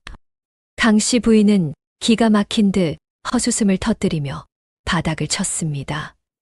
오냐 죽으려면 너 혼자 죽을 것이지 백운각의 마지막 자존심까지 진흙탕에 처박는구나. 첫째 며느리가 어머니 작은 어멈을 말리셔야 합니다. 라고 다급히 말했으나 강씨 부인은 맥 빠진 목소리로 이미 상궁 마마의 허락이 떨어졌다. 누가 막을 수 있겠느냐라고 읊조릴 뿐이었습니다. 둘째 며느리는 두 손으로 얼굴을 가린 채 차마 볼 수가 없다며 고개를 돌렸고 마당 구석의 머슴들은 저 막내 며느리가 제정신이 아니라며 수군거렸습니다. 하지만 그 어떤 말도 설인의 귀에는 들리지 않았습니다. 그녀는 시어머니의 원망 섞인 통곡을 뒤로 한 채 자신의 옷고름 안으로 손을 집어넣었습니다. 설인은 헝겊에 겹겹이 쌓여있던 물건을 천천히 꺼내 들었습니다. 눈부신 아침. 햇살 아래 반으로 쪼개진 은빛 참빛이 허공으로 천천히 들어 올려졌습니다. 그 빛살 사이사이에는 밤새 설인의 정성이 깃든 묘한 기운이 서려 있었지요. 상궁의 눈썹이 움찔거렸고 군졸들은 자신도 모르게 마른 침을 삼켰습니다. 설인은 깊게 숨을 들이마시며 쪼개진 참빛을 금사초 뭉치 위로 가져갔습니다. 백운각에 100년 역사가 달린 아니, 설인 자신의 목숨이 걸린 최후의 빗질이 시작되려는 찰나였습니다. 설인의 가느다란 손가락이 쪼개진 참빛의 등 부분을 단단히 움켜쥐었습니다. 그녀는 마치 세상에 오직 자신과 이 거친 금사초만이 존재하는 것처럼 주위의 모든 소음을 지워내기 시작했지요. 시어머니, 강씨 부인의 처절한 통곡 소리도 군졸들의 비웃음도 상궁의 매서운 눈초리조차 설인의 귓가에는 더 이상 들리지 않았습니다. 그녀는 눈을 지그시 감은 채 바닥에 흩어진 금사초, 다발 중에서 가장 억세고 시커먼 껍질에 쌓인 놈 하나를 골라 잡았습니다. 그것은 마치 굶주린 짐승의 털처럼 빳빳하게 서 있었으며 도무지 사람의 손길을 허락하지 않을 것처럼 위세가 당당했지요. 상궁이 비웃음 섞인 목소리로 나직하게 입조렸습니다. 그깟 나무 조각으로 무엇을 하겠다는 게냐. 그러나 서리는 대답 대신 찬빛을 약초의 뿌리 쪽에 살며시 가져다 대었습니다. 제발 바람의 아이가 준 지혜가 맞기를. 서리는 속으로 간절히 기도하며 손목에 힘을 빼고 부드럽게 빛을 쓸어내렸습니다. 사악사가. 그 소리는 마치 이른 새벽 숲속에서 부는 바람이 대나무 잎사귀를 스치고 지나가는 소리처럼 맑고 경쾌했습니다. 그 찰나의 순간 마당에 있던 모든 사람들의 눈이 경악으로 커졌지요. 쇠칼로도 끊어지지 않고 오히려 칼날을 무디게 만들던 그 억센 금사초가 반으로 쪼개진 대나무 참빛이 지나가는 자리마다 마법처럼 스르륵 풀려나기 시작한 것입니다. 차가운 밤이슬을 머금어 극도로 유연해진 참빛의 빗살은 약초의 결을 전혀 상하게 하지 않았습니다. 오히려 빗살 사이사이에 스며있던 동백기름이 기름칠한 것처럼 매끄럽게 금사초 특유의 독성과 거친 면을 완벽하게 다듬어냈지요. 서린의 손놀림이 빨라질수록 뻣뻣했던 잡초 뭉치 같던 금사초는 눈이 부실 정도로 찬란한 황금빛 명주실처럼 유려한 자태를 뽐내며 바닥으로 차곡차곡 쌓였습니다. 상궁은 자신도 모르게 자리에서 일어나 서린의 곁으로 다가갔습니다. 그녀의 눈에는 불신과 경외감이 동시에 서려 있었지요. 말도 안 된다. 저것은 분명 전설 속에서나 내려오던 금사초의 본 모습이 아니냐. 어찌 저런 보잘것없는 참빛 하나로 저 억센 풀을 길들인단 말이냐. 상궁은 수십 년간 내연에서 약재를 다뤄온 경력을 지닌 사람이었습니다. 그녀는 금사초의 진정한 모습이 어떠해야 하는지를 고서에서만 읽어 알고 있었을 뿐 직접 눈으로 본 적은 단 한 번도 없었습니다. 지금 서린의 손끝에서 태어나고 있는 이 황금빛 실은 바로 그 고서에 적혀 있던 전설 그 자체였습니다. 군졸들 역시 손에 쥐었던 창을 느슨하게 풀며 넋을 잃고 그 경이로운 광경에 빨려 들어갔습니다. 강씨 부인은 울음을 그치고 멍하니 며느리의 뒷모습을 바라보았습니다. 서린의 어깨가 일정한 리듬에 맞춰 위아래로 움직일 때마다 황금빛 광채가 마당 가득 번져나갔지요. 서린은 이제 눈을 뜨고 있었습니다. 하지만 그녀의 눈동자는 앞을 보고 있는 것이 아니라 금사초 내부에 보이지 않는 결을 따라가고 있었지요. 사악사각 사악사각. 마당에는 오직 서린이 빗질하는 이 경쾌하고 맑은 소리만이 마치 천상의 음악처럼 울려 퍼졌습니다. 그것은 마치 수십 년을 함께 산 부부가 서로의 등을 어루만지는 것처럼 다정하고도 깊은 몸짓이었지요. 거칠게 저항하던 금사초들도 서린의 손길이 닿을 때마다 마치 순한 양이 된 것처럼 고개를 숙이고 자신의 가장 아름다운 속살을 드러냈습니다. 시간이 얼마나 흘렀을까요? 서린의 고운 이마에는 송골송골 땀방울이 맺히기 시작했습니다. 아침 햇살은 어느덧 마당 한가운데를 지나 서린의 머리 위를 비추고 있었지요. 그녀의 옷소매는 이미 땀과 약초의 진액으로 젖어 있었으나 서린의 손은 멈추지 않았습니다. 오히려 그 속도는 점점 빨라져 이제는 손이 보이지 않을 정도로 휘황찬란한 잔상을 남기고 있었습니다. 저것 보아라, 실이 살아 움직이는 것 같구나. 누군가 탄성을 내뱉었습니다. 서린의 발치에는 이미 한 섬은 좋게 넘을 법한 황금빛 실타래가 산더미처럼 쌓여 있었지요. 그것은 조선팔도 어디에서도 볼 수 없었던 기이하고도 아름다운 광경이었습니다. 임금의 용포를 짜기 위해 수십 명의 장인이 매달려도 만들지 못했던 그 고귀한 실이 지금 몰락해가는 백운각의 마당에서 한 여인의 손에 의해 태어나고 있었습니다.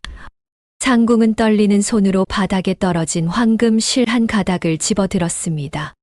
손가락 끝에 닿는 감촉은 구름처럼 가벼웠고 비단보다 부드러웠지요. 그녀는 고개를 저으며 나직하게 중얼거렸습니다. 이것은 사람이 만든 것이 아니다. 이것은 신이 내린 솜씨야. 서린의 호흡이 거칠어지며 마지막 남은 금사초 뭉치를 집어들었습니다. 그녀의 온몸은 이미 한계를 넘어서 있었지만 눈빛만큼은 그 어느 때보다 형형하게 빛나고 있었지요.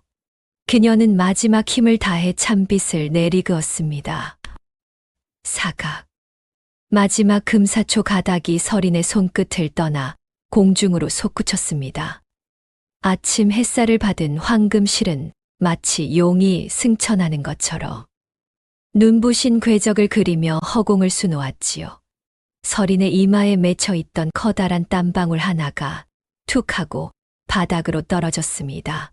그와 동시에 마지막 남은 약초 가닥이 완벽하게 비껴져 바닥에 사뿐히 내려앉았습니다. 마당에는 정적이 찾아왔습니다. 바람조차 숨을 죽인 것 같은 고요함 속에서 서린은 천천히 찬빛을 내려놓았습니다.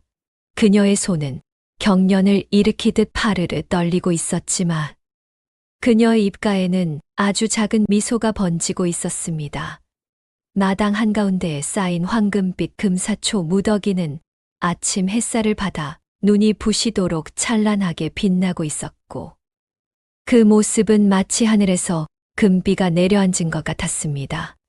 잠시 전까지만 해도 멸문의 위기에 짓눌려 죽은 듯 고요하던 이 마당이 지금은 조선 팔도 어디에서도 볼 수 없는 경이로운 광경으로 가득 차 있었습니다. 아무도 말을 꺼내지 못했습니다. 모두가 지금 눈앞에서 벌어진 일이 현실인지 꿈인지 분간하지 못하고 있었기 때문입니다. 강씨 부인은 홀린 듯이 자리에서 일어나 비틀거리며 서린의 앞으로 다가갔습니다. 평소에 서슬퍼런 기세는 간데없고 마치 넋이 나간 사람처럼 보였지요. 그녀의 떨리는 손이 황금빛 명주실처럼 변해버린 금사초를 향해 뻗어나갔습니다. 손가락 끝에 닿는 감촉은 서늘하면서도 부드러웠으며 흠집 하나 없이 매끄럽게 비껴진 약초에서는 은은한 향기와 함께 생명력이 펄펄 살아 숨 쉬고 있었습니다. 그녀는 온몸에 소름이 돋는 것을 느꼈습니다. 수십 년간 약초를 다뤄온 그녀였기에 이 결과물이 얼마나 불가능에 가까운 경지인지 누구보다 잘 알고 있었기 때문이지요. 강씨 부인의 시선은 자연스럽게 서린의 손에 들린 은빛 찬빛으로 향했습니다. 아! 강씨 부인의 입에서 짐승의 앓는 소리 같은 탄식이 터져 나왔습니다. 그녀는 서린이 빗질을 하던 궤적과 그 찬빛이 지나간 자리에 남은 기운을 머릿속으로 복기했습니다. 차가운 이슬을 먹인 대나무와 묵은 기름의 조화. 그리고 인체의 음기를 이용해 약초의 뜨거운 열독을 다스리는 방식이었습니다. 강씨 부인은 벼락에 맞은 듯 온몸이 굳었습니다. 그녀의 머릿속에 백운각 안쪽 약방의 가장 깊은 곳에 모셔둔 초대 당주의 비망록이 떠올랐기 때문입니다.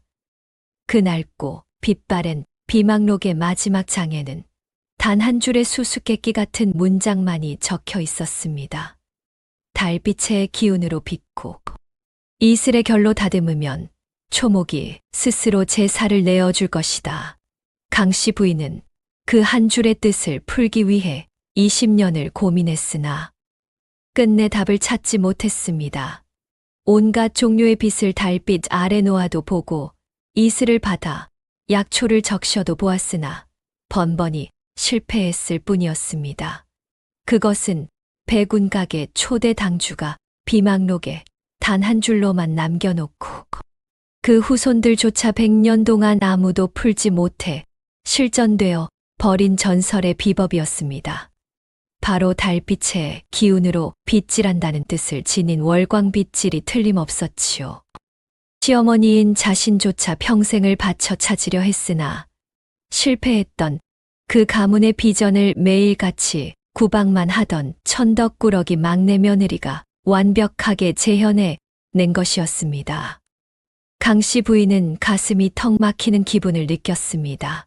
설인의 손은 이미 부르트고 갈라져 있었고 얼굴은 땀과 먼지로 범벅이 되어 있었지만 그 초라한 모습 위로 백운가게의 정통 후계자만이 가질 수 있는 고결한 기운이 서려 있었습니다. 강씨 부인은 수십 년간 자신을 짓눌러 왔던 가문에 대한 압박감과 자신의 오만함, 그리고 며느리를 향한 근거 없는 증오가 한순간에 와르르 무너져 내리는 것을 느꼈습니다. 그녀가 20년을 매달려도 풀지 못했던 비밀의 열쇠는 다름 아닌 상처에 있었습니다. 쪼개져야만 달빛이 스며들 수 있었고 부러져야만 이슬을 품을 수 있었습니다. 자신은 완벽하게 지키려고만 했지 한 번도 깨어지는 것을 허락한 적이 없었습니다. 그래서 답을 찾지 못한 것이었습니다. 너 같은 년이 감히 우리 가문의 문턱을 넘다니라며 뱉어냈던 독설들이 되돌아와 그녀의 심장을 찔렀습니다. 백운각의 보물을 알아보지 못하고 짓밟았던 자신의 무지함이 너무나도 치욕스러웠지요. 마당 한편에서 이 광경을 지켜보던 한양에서 내려온 상궁과 군졸들도 넋을 잃기는 마찬가지였습니다. 상궁이 가늘게 떨리는 목소리로 말했습니다. 세상에 저것이 정령 약초란 말이냐? 임금의 병세를 고칠 수 있는 유일한 희망이 지금 눈앞에서 빛나고 있었으며 군졸들은 자신들도 모르게 쥐고 있던 창을 내려놓고 경외심 가득한 눈으로 설인을 바라보았습니다. 하지만 설인은 그들의 시선조차 의식하지 못한 채 멍하니 바닥을 바라보고 있었습니다. 모든 기력을 소진한 그녀의 눈앞이 가물거렸지요. 찬빛을 쥐고 있던 오른손의 감각이 사라져 빛이 손에서 미끄러질 뻔했으나 설인은 마지막 힘을 짜내어 빛을 가슴에 꼭 안았습니다. 이 빛이 아니었다면 오늘이라는 날은 존재하지 않았을 것입니다. 어머니의 유품이자 달빛의 기적이 깃든 이 작은 나무 조각이 백운각의 100년 역사를 구원했고 동시에 설인이라는 한 사람의 가치를 세상에 증명해냈습니다. 강씨 부인은 비틀거리는 설인을 붙잡으려 손을 뻗었으나 감히 그 고귀한 손을 만질 엄두가 나지 않았습니다. 자신이 쌓아올린 모든 권위와 자존심이 이 작은 여인 앞에서 한 줌의 재가 되어 흩날리고 있었습니다. 강씨 부인의 입술이 파르르 떨리며 나지막이 읊조렸습니다. 내가 도대체 무슨 짓을 한 것이냐. 그녀의 머릿속에는 지난 3년간 설인에게 가했던 모진 말들의 기억이 주마등처럼 스쳐 지나갔습니다. 설인은 그 모든 고초를 겪으면서도 이 은빛 찬빛 하나의 의지에 가문의 비법을 홀로 깨우쳤던 것입니다. 강씨 부인은 자신의 30년 집착이 부끄러웠습니다. 가장 가까이에 있던 보물을 알아보지 못한 눈먼 자신이 한없이 한심했습니다.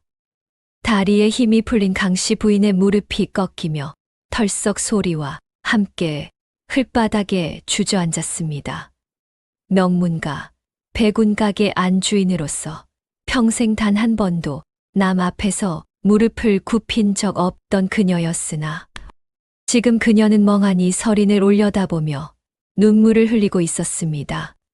그것은 패배의 눈물이자 경외의 눈물이었으며 동시에 뒤늦게 찾아온 참회의 눈물이었습니다. 놀랍도다. 실로 경이롭구나. 설이 빨갛던 감찰 상궁의 얼굴에 처음으로 환한 화색이 돌았습니다. 그녀는 흥분을 감추지 못하며 설인의 손바닥 위에 놓인 금사초를 조심스럽게 집어들었지요. 햇살을 받은 약초는 마치 살아있는 생명체처럼 은은한 금빛과 은빛을 동시에 내뿜으며 신비로운 기운을 발산하고 있었습니다. 상궁은 손끝으로 약초의 결을 하나하나 매만지며 감탄사를 연발했습니다. 내 궁에 들어와 수십 년간 약재를 보았으나 조선 팔도에서 이토록 결이 완벽하고 기운이 맑은 금사초는 단언컨대 처음 본다. 백운각은 과연 명불허전이로구나. 상궁의 극찬이 떨어지자마자 마당 여기저기서 안도의 한숨 소리가 터져 나왔습니다. 멸문의 위기 앞에서 사시나무 떨듯 떨던 머슴들과 친모들은 서로의 손을 맞잡으며 눈시울을 붉혔지요.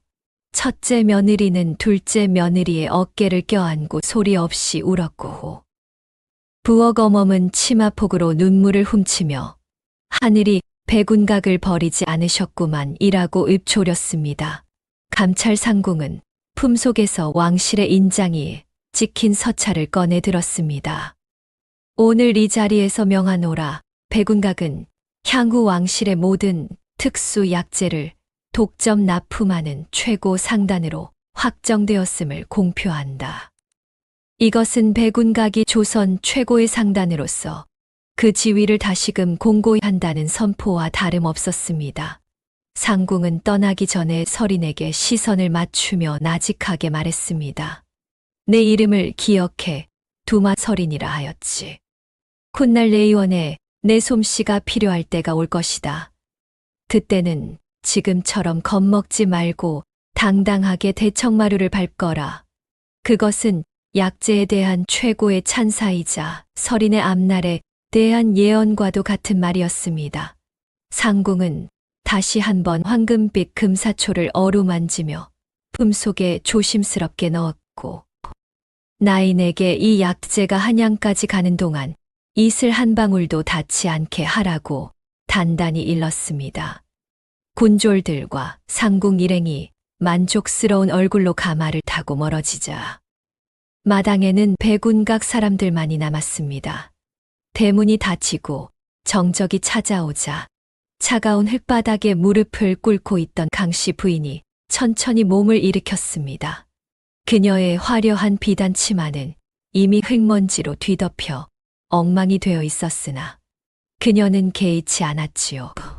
강씨 부인은 멍하니 서 있는 서린의 앞으로 다가갔습니다. 서린은 또 꾸지람을 들을까 두려워 고개를 푹 숙였지만 이내 자신의 거친 두 손을 감싸 쥐는 따뜻하고 떨리는 손길에 화들짝 놀라 고개를 들었습니다. 평생을 얼음장처럼 차갑게만 굴던 시어머니의 주름진 두 뺨 위로 굵은 눈물이 뚝뚝 떨어지고 있었습니다. 아가, 이 못난 어미를 용서하거라.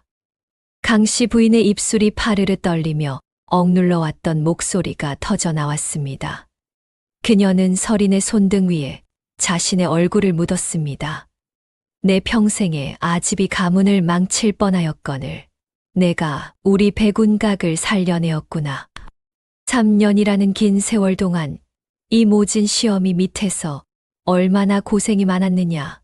명문가 안주인의 위엄 따위는 사라진 지 오래였으며 그녀는 그저 자식에게 상처를 준 것을 후회하는 가련한 노인에 불과했습니다.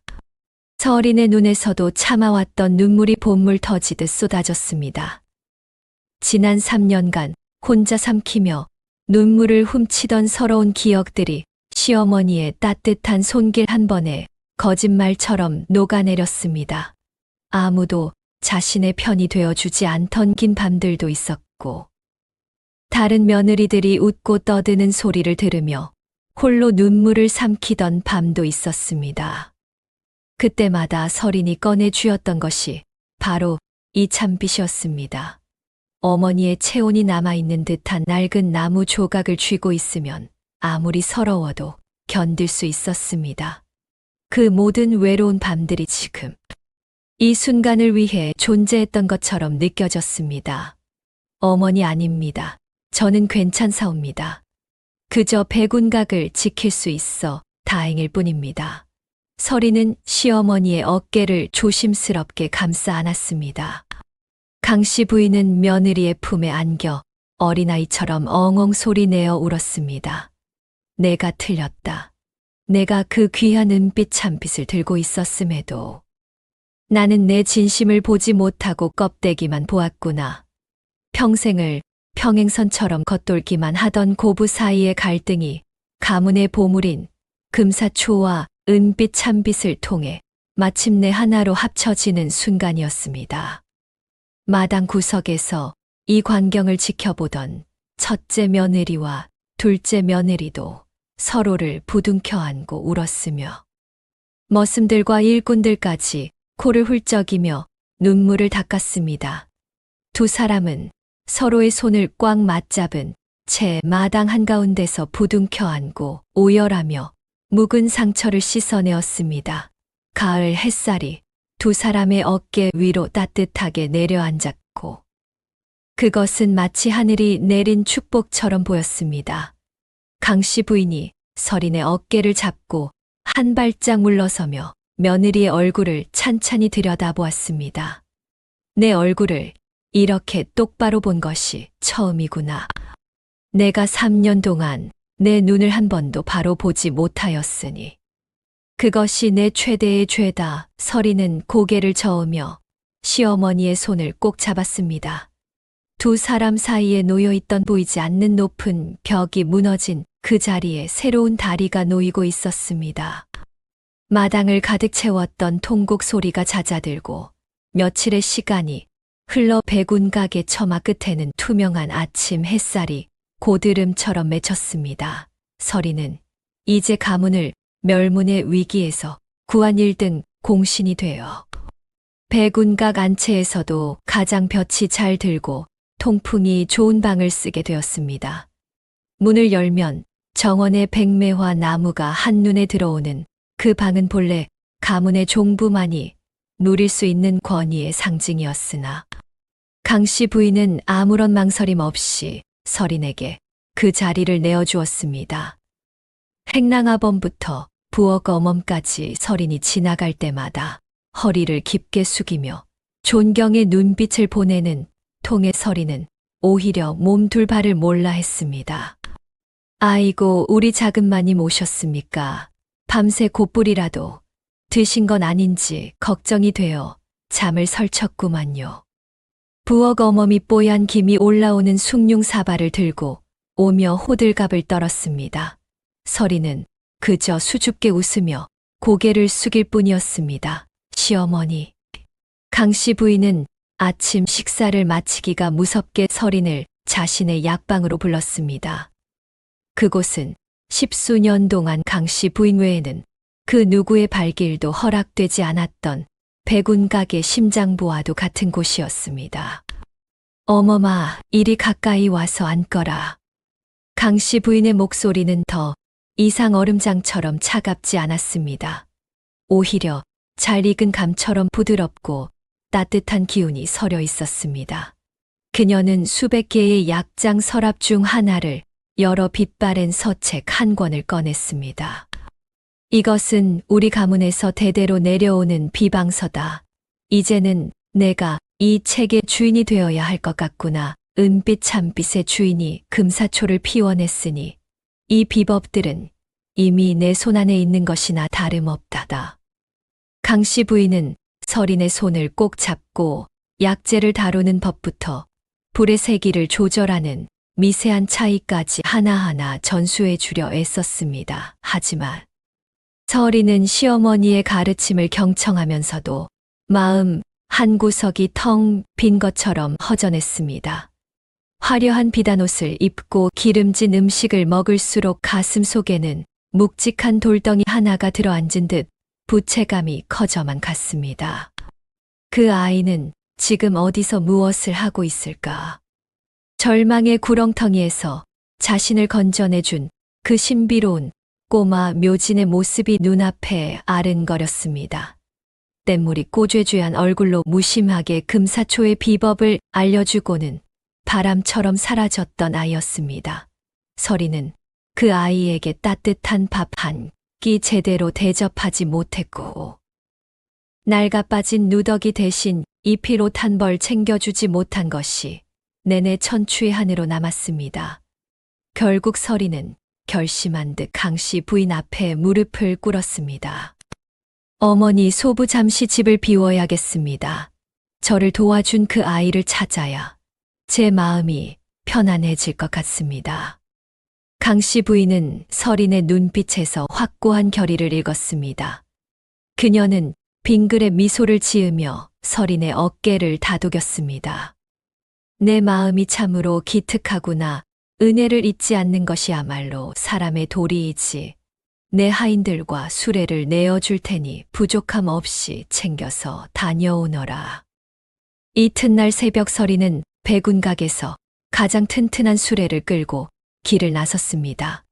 수레 위에는 한양에서 공수해온 최고금, 청색 비단옷과 보기만 해도 군침이 도는 기름진 소고기, 그리고 달콤한 꿀이 듬뿍 발라진 약과가 산더미처럼 쌓여 있었습니다. 서리는 먼저 경상도 산청 저작거리에 거지 움막부터 뒤지기 시작했습니다.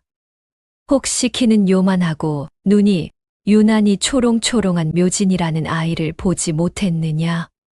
서리는 만나는 사람마다 물었으나 돌아오는 대답은 고개를 가로젓는 것뿐이었습니다. 저작거리의 엿장수는 아이들이야 워낙 많이 돌아다니니 일일이 기억할 수가 있나라며 손을 저었고, 대장간 앞에서 쉬고 있던 보부상은 눈이 초롱초롱한 아이라 산청에만 서너 명은 되지 않겠느냐며 되물었습니다. 그래도 서리는 포기하지 않고 마을을 샅샅이 뒤졌습니다. 어느 주막집 주모가 고개를 갸웃거리며 그런 아이는 못 봤는디, 다만 보름쯤 전에 약초를 광주리에 잔뜩 지고 북쪽 산길로 올라가는 어린 것을 본 적이 있긴 한디라고 말했고, 서리는 그 신락 같은 단서에 매달렸습니다. 사흘 밤낮을 쉬지 않고 헤맸습니다. 발바닥에는 물집이 잡혀 터지기를 반복했고, 고운 비단씨는 흙먼지로 뒤덮여 형체를 알아보기 힘들 정도였습니다. 하지만 서리는 포기하지 않았습니다. 저작거리를 지나 깊은 산자락의 화전민 촌까지 샅샅이 뒤지며 북쪽으로 올라갔습니다. 지리산 중턱에 다다랐을 때 험준한 골짜기 사이로 약초꾼들이 모여 사는 작은 마을이 나타났습니다. 서리는 마을 어귀의 돌담 위에 약초를 널어 말리고 있던 허리가 기어 자로 굽은 늙은 신만이를 만났습니다. 신만이는 서린의 말을 듣더니 쪼글쪼글한 얼굴에 신기하다는 빛을 띠었습니다. 묘진이라 그 아이라면 저기 깎아지른 절벽 밑에 있는 갈대 움막에 살고 있을 게야. 워낙 신출 귀몰해서 얼굴 보기가 하늘의 별 따기보다 어렵지만 그 아이 할아버지는 아주 용한 분이시지. 이 산에 풀 한 포기 돌 한 개까지 꿰뚫고 계시니까. 노인이 가리킨 손가락 끝에는 구름도 쉬어갈 듯한 높은 절벽이 솟아 있었습니다. 서리는 숨이 턱 끝까지 차오르는 것을 참으며 하인들과 함께 가파른 길을 기어 올라갔습니다. 찬 바람이 휑하니 부는 황량한 골짜기 끝에 정말로 쓰러져가는 허름한 갈대 움막 하나가 덩그러니 놓여 있었습니다. 서린이 움막 가까이 다가갔을 때였습니다. 코끝을 간지럽히는 익숙한 냄새가 바람을 타고 날아왔습니다. 그것은 서린이 백운각 약방에서 수없이 맡았던 아주 진하고 구수한 당귀 끓이는 냄새였습니다. 낡은 문틈 사이로 희미하게 새어나오는 그 향기는 분명 묘진의 손길이 닿아 있음을 말해주고 있었습니다. 서린의 가슴이 방망이질 치듯 세게 뛰기 시작했습니다. 그녀는 떨리는 손을 내밀어 먼지가 뽀얗게 쌓인 낡은 문짝을 조심스레 밀어 열었습니다. 낡은 문짝이 삐걱 소리를 내며 무겁게 열린 너머로 흙바닥에 낮게 앉아 화로를 부채질하는 백발. 노인과 그 옆에 턱을 괜 채 붉은 불꽃을 바라보던 묘진의 모습이 서린의 시야에 가득 들어왔습니다. 화로 안에서 타오르는 마른 나뭇가지들이 화르르 소리를 내며 붉은 빛을 내뿜었고, 그 위에서 끓고 있는 무쇠솥에서는 아까보다 훨씬 진하고 깊은 약초 향기가 몽글몽글 피어올라 서린의 젖은 속눈썹에 내려앉았습니다. 서린이 넋을 잃고 그 광경을 바라보며 문설주를 꽉 부여잡는 순간 불꽃을 보며 무언가 골똘히 생각하던 묘진이 고개를 번쩍 들더니 서린과 눈이 마주쳤습니다. 아이는 놀란 기색 하나 없이 특유의 맑고 투명한 미소를 지으며 하얀 이를 드러냈고 마치 오랫동안 기다려온 손님을 맞이하듯 장난스러운 목소리로 입을 열었습니다. 아짐의 참빛 농사는 잘 지으셨는교. 여기까지 오느라 고생 꽤나 하셨을 텐데 발바닥은 좀 안 따가우신지 모르겠네. 묘진의 그 천진난만한 목소리를 듣는 순간 서리는 참아왔던 뜨거운 눈물이 봇물 터지듯 뺨을 타고 흘러내렸으며 심장이 터질 듯한 안도감과 미안함이 뒤섞여 다리에 힘이 풀린 채 바닥에 주저앉을 뻔하였습니다. 서린이 왈칵 눈물을 쏟으며 아이를 품에 꼭 끌어안으려 손을 뻗을 때였습니다. 묘진의 옆에 그림자처럼 앉아있던 백발이 성성한 노인이 껄껄 소리내어 호탕하게 웃으며 무릎을 짚고 천천히 일어섰습니다. 노인의 허리는 구부정했으나 그 형형한 눈빛만큼은 깊은 산속에서 마주친 호랑이의 눈처럼 맑고도 깊어보는 이로 하여금 절로 고개를 숙이게 만드는 위엄이 서려 있었습니다. 노인은 서린이 하인들을 시켜 가지고 온 화려한 비단옷들과 정갈하게 차려진 음식, 보따리들을 힐끗 쳐다보더니 잠시 눈을 감고 은빛 수염을 천천히 쓸어내렸습니다. 그리고는 차분하면서도 무게감 있는 목소리로 입을 떼었습니다. 우리 묘진이가 밖에서 오지랖을 부려 백운각에 큰 은혜를 입힌 모양이구려. 허나 이 귀한 물건들은 다시 거두어 가시지요. 산속 늙은이와 어린아이에게 이런 비단과 진미는 그저 몸에 맞지 않는 무거운 짐일 뿐이니 말이오. 서리는 노인의 단호한 거절에 당황하여 눈을 크게 뜨고는 이것은 목숨을 구해주고 가문을 살린 은혜에 보답하고자 하는 자신의 작은 정성일 뿐이라며 간곡히 청하였습니다. 어르신, 이 아이가 아니었다면 저희 백운각은 이미 무너졌을 것입니다. 제발 이 성의를 거절하지 말아 주십시오. 서린의 목소리는 간절함에 가늘게 떨리고 있었습니다. 하지만 노인은 인자한 미소를 지으면서도 고개를 천천히 가로저었고 서린이 그 이유를 묻자 한참 동안 화로의 불꽃을 응시하다가 누구에게도 발설하지 않았던 충격적인 진실을 털어놓기 시작하였습니다. 노인은 화로 위의 솥뚜껑을 열어 안에 끓고 있던 약초를 나무 국자로 천천히 저었습니다. 김이 모락모락 피어오르는 그 솥 안에는 서린이 한 번도 본 적 없는 희귀한 약초가 담겨 있었으며 그것은 지리산 최고봉에서만 자란다는 전설의 약재였습니다. 노인은 그 약초를 들어보이며 나지막하게 입을 열었습니다. 알고 보니 이 쓰러져가는 낡은 움막에 은거하던 노인은 지금으로부터 100년 전 경상도 산청의 백운각 일대 당주에게 처음으로 산천초목의 깊은 이치와 희귀한 약초를 다루는 비법을 전수해 주었던 전설적인 신만이 무에도사의 직계 핏줄이었습니다. 노인의 나지막한 음성은 마치 옛날 이야기를 들려주는 서술자처럼 움막 안을 가득 채웠습니다. 100년 전 그대 가문의 시조는 이 산천의 기운을 빌려 병든 자를 고치겠다는 숭고한 뜻을 품었었지.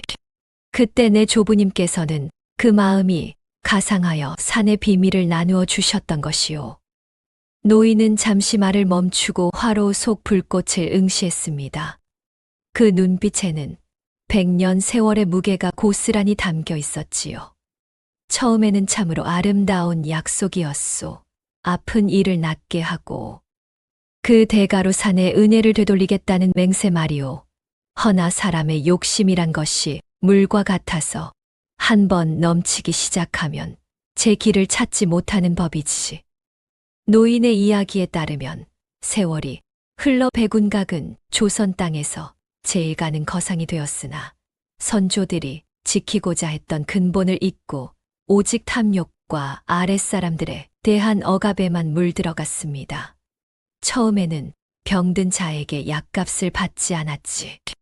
그것이 2대 당주 때부터 약값을 받기 시작했고 3대 당주 때는 약값을 2배로 올렸으며 지금의 백운각은 가난한 자가 문턱을 넘을 엄두조차 내지 못하는 곳이 되어버렸네.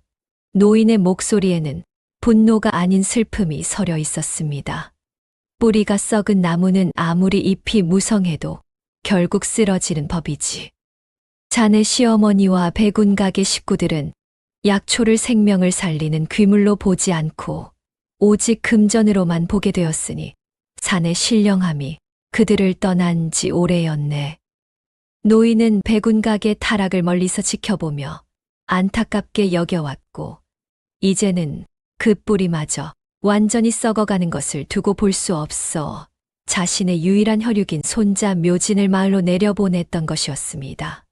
묘진은 마을 곳곳을 누비며 백운각 식구들의 됨됨이를 살폈고 그 중에서도 가장 모진 핍박을 받으면서도 끝까지 마음의 맑음을 잃지 않고 사람을 귀하게 여길 줄 아는 막내 며느리 설인의 진심을 보게 되었습니다. 노인은 설인의 눈을 똑바로 응시하며 말했습니다. 묘진이가 자네에게 참빚을 건네고 약초의 향기를 맡게 한 것은 자네의 그 맑은 성정만이 이 무너져가는 가문을 다시 세울 수 있다고 믿었기 때문이라네. 우리는 비단을 원하는 것이 아니라 그대 가문의 시조가 가졌던 그 따뜻한 탕약 한 사발의 온기를 되찾길 바랄 뿐이요. 노인의 말에 설이는 뒤통수를 강하게 얻어맞은 듯한 충격에 휩싸였습니다.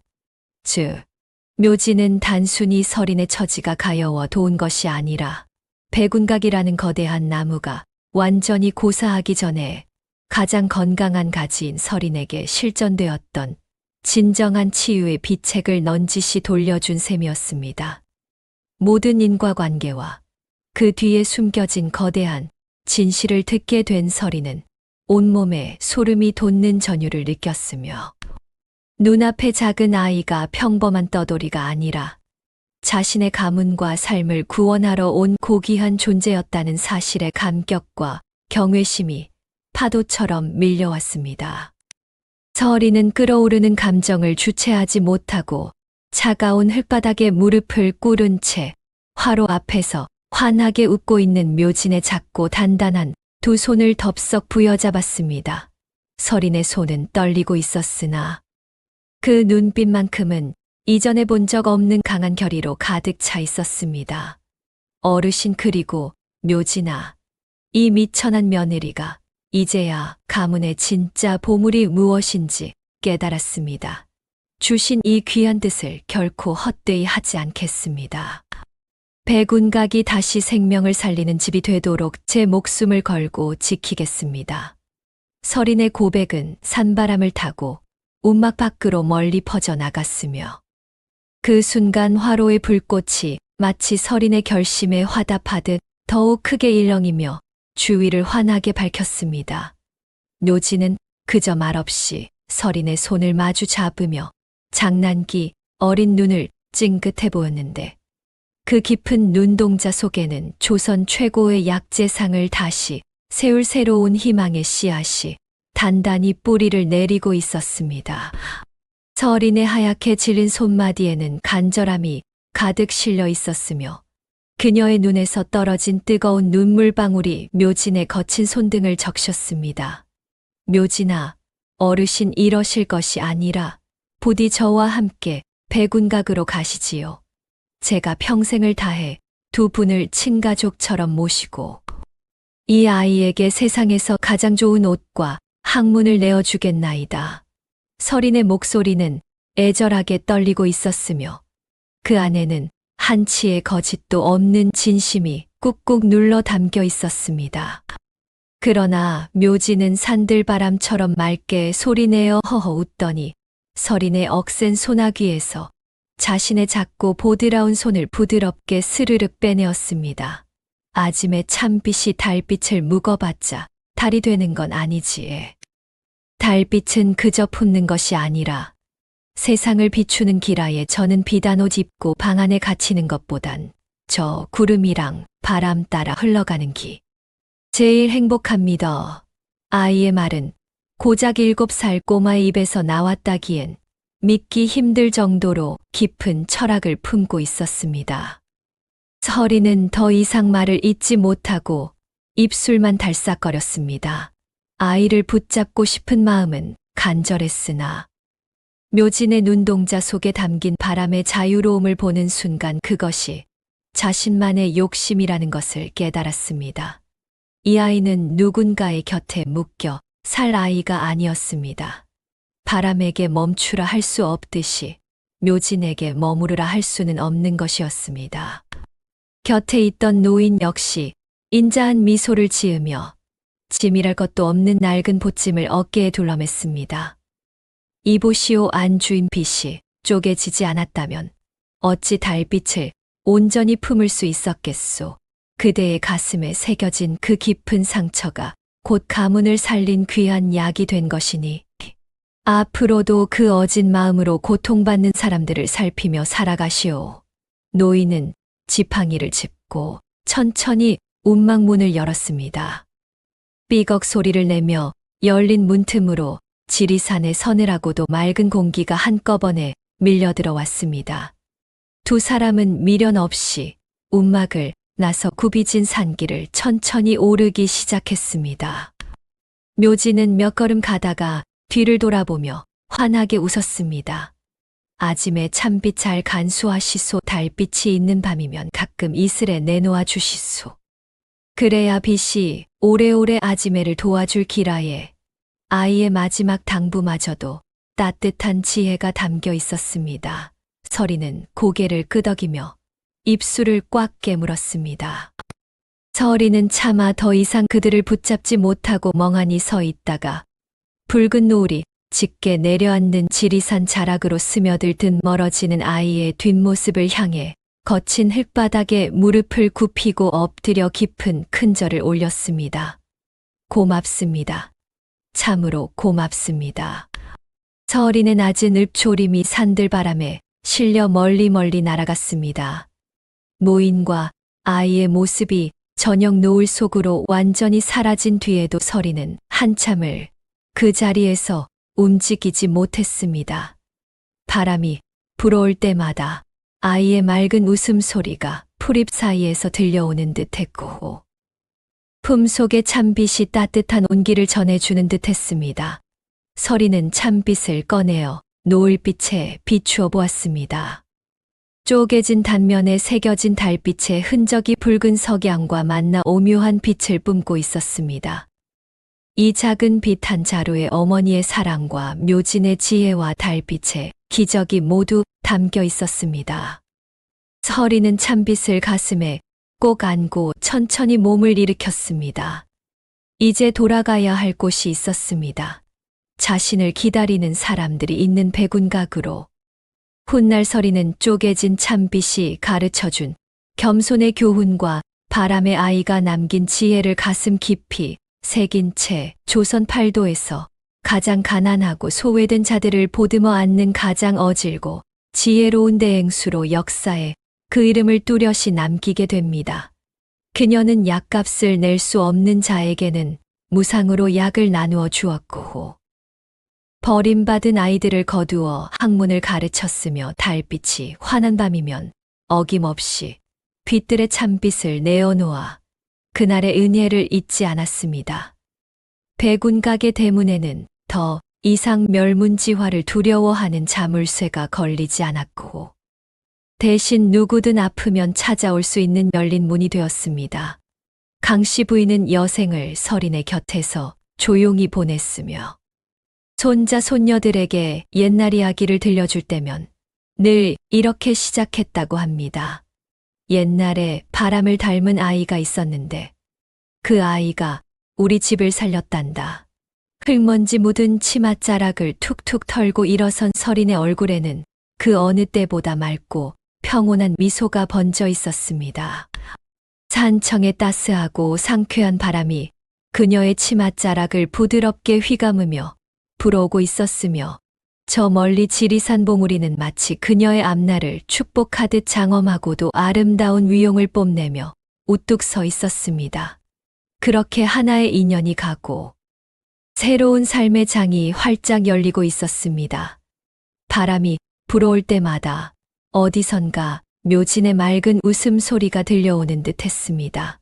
그녀의 눈가에 맺힌 이슬이 햇살에 반짝였고 설이는 더 이상 나약한 여인이 아니었습니다. 그녀는 바람의 아이가 남긴 씨앗을 품은 돼지였습니다. 오늘의 이야기가 마음에 와닿으셨다면 주변 분들에게 공유해주세요. 따뜻한 댓글 한마디도 부탁드립니다.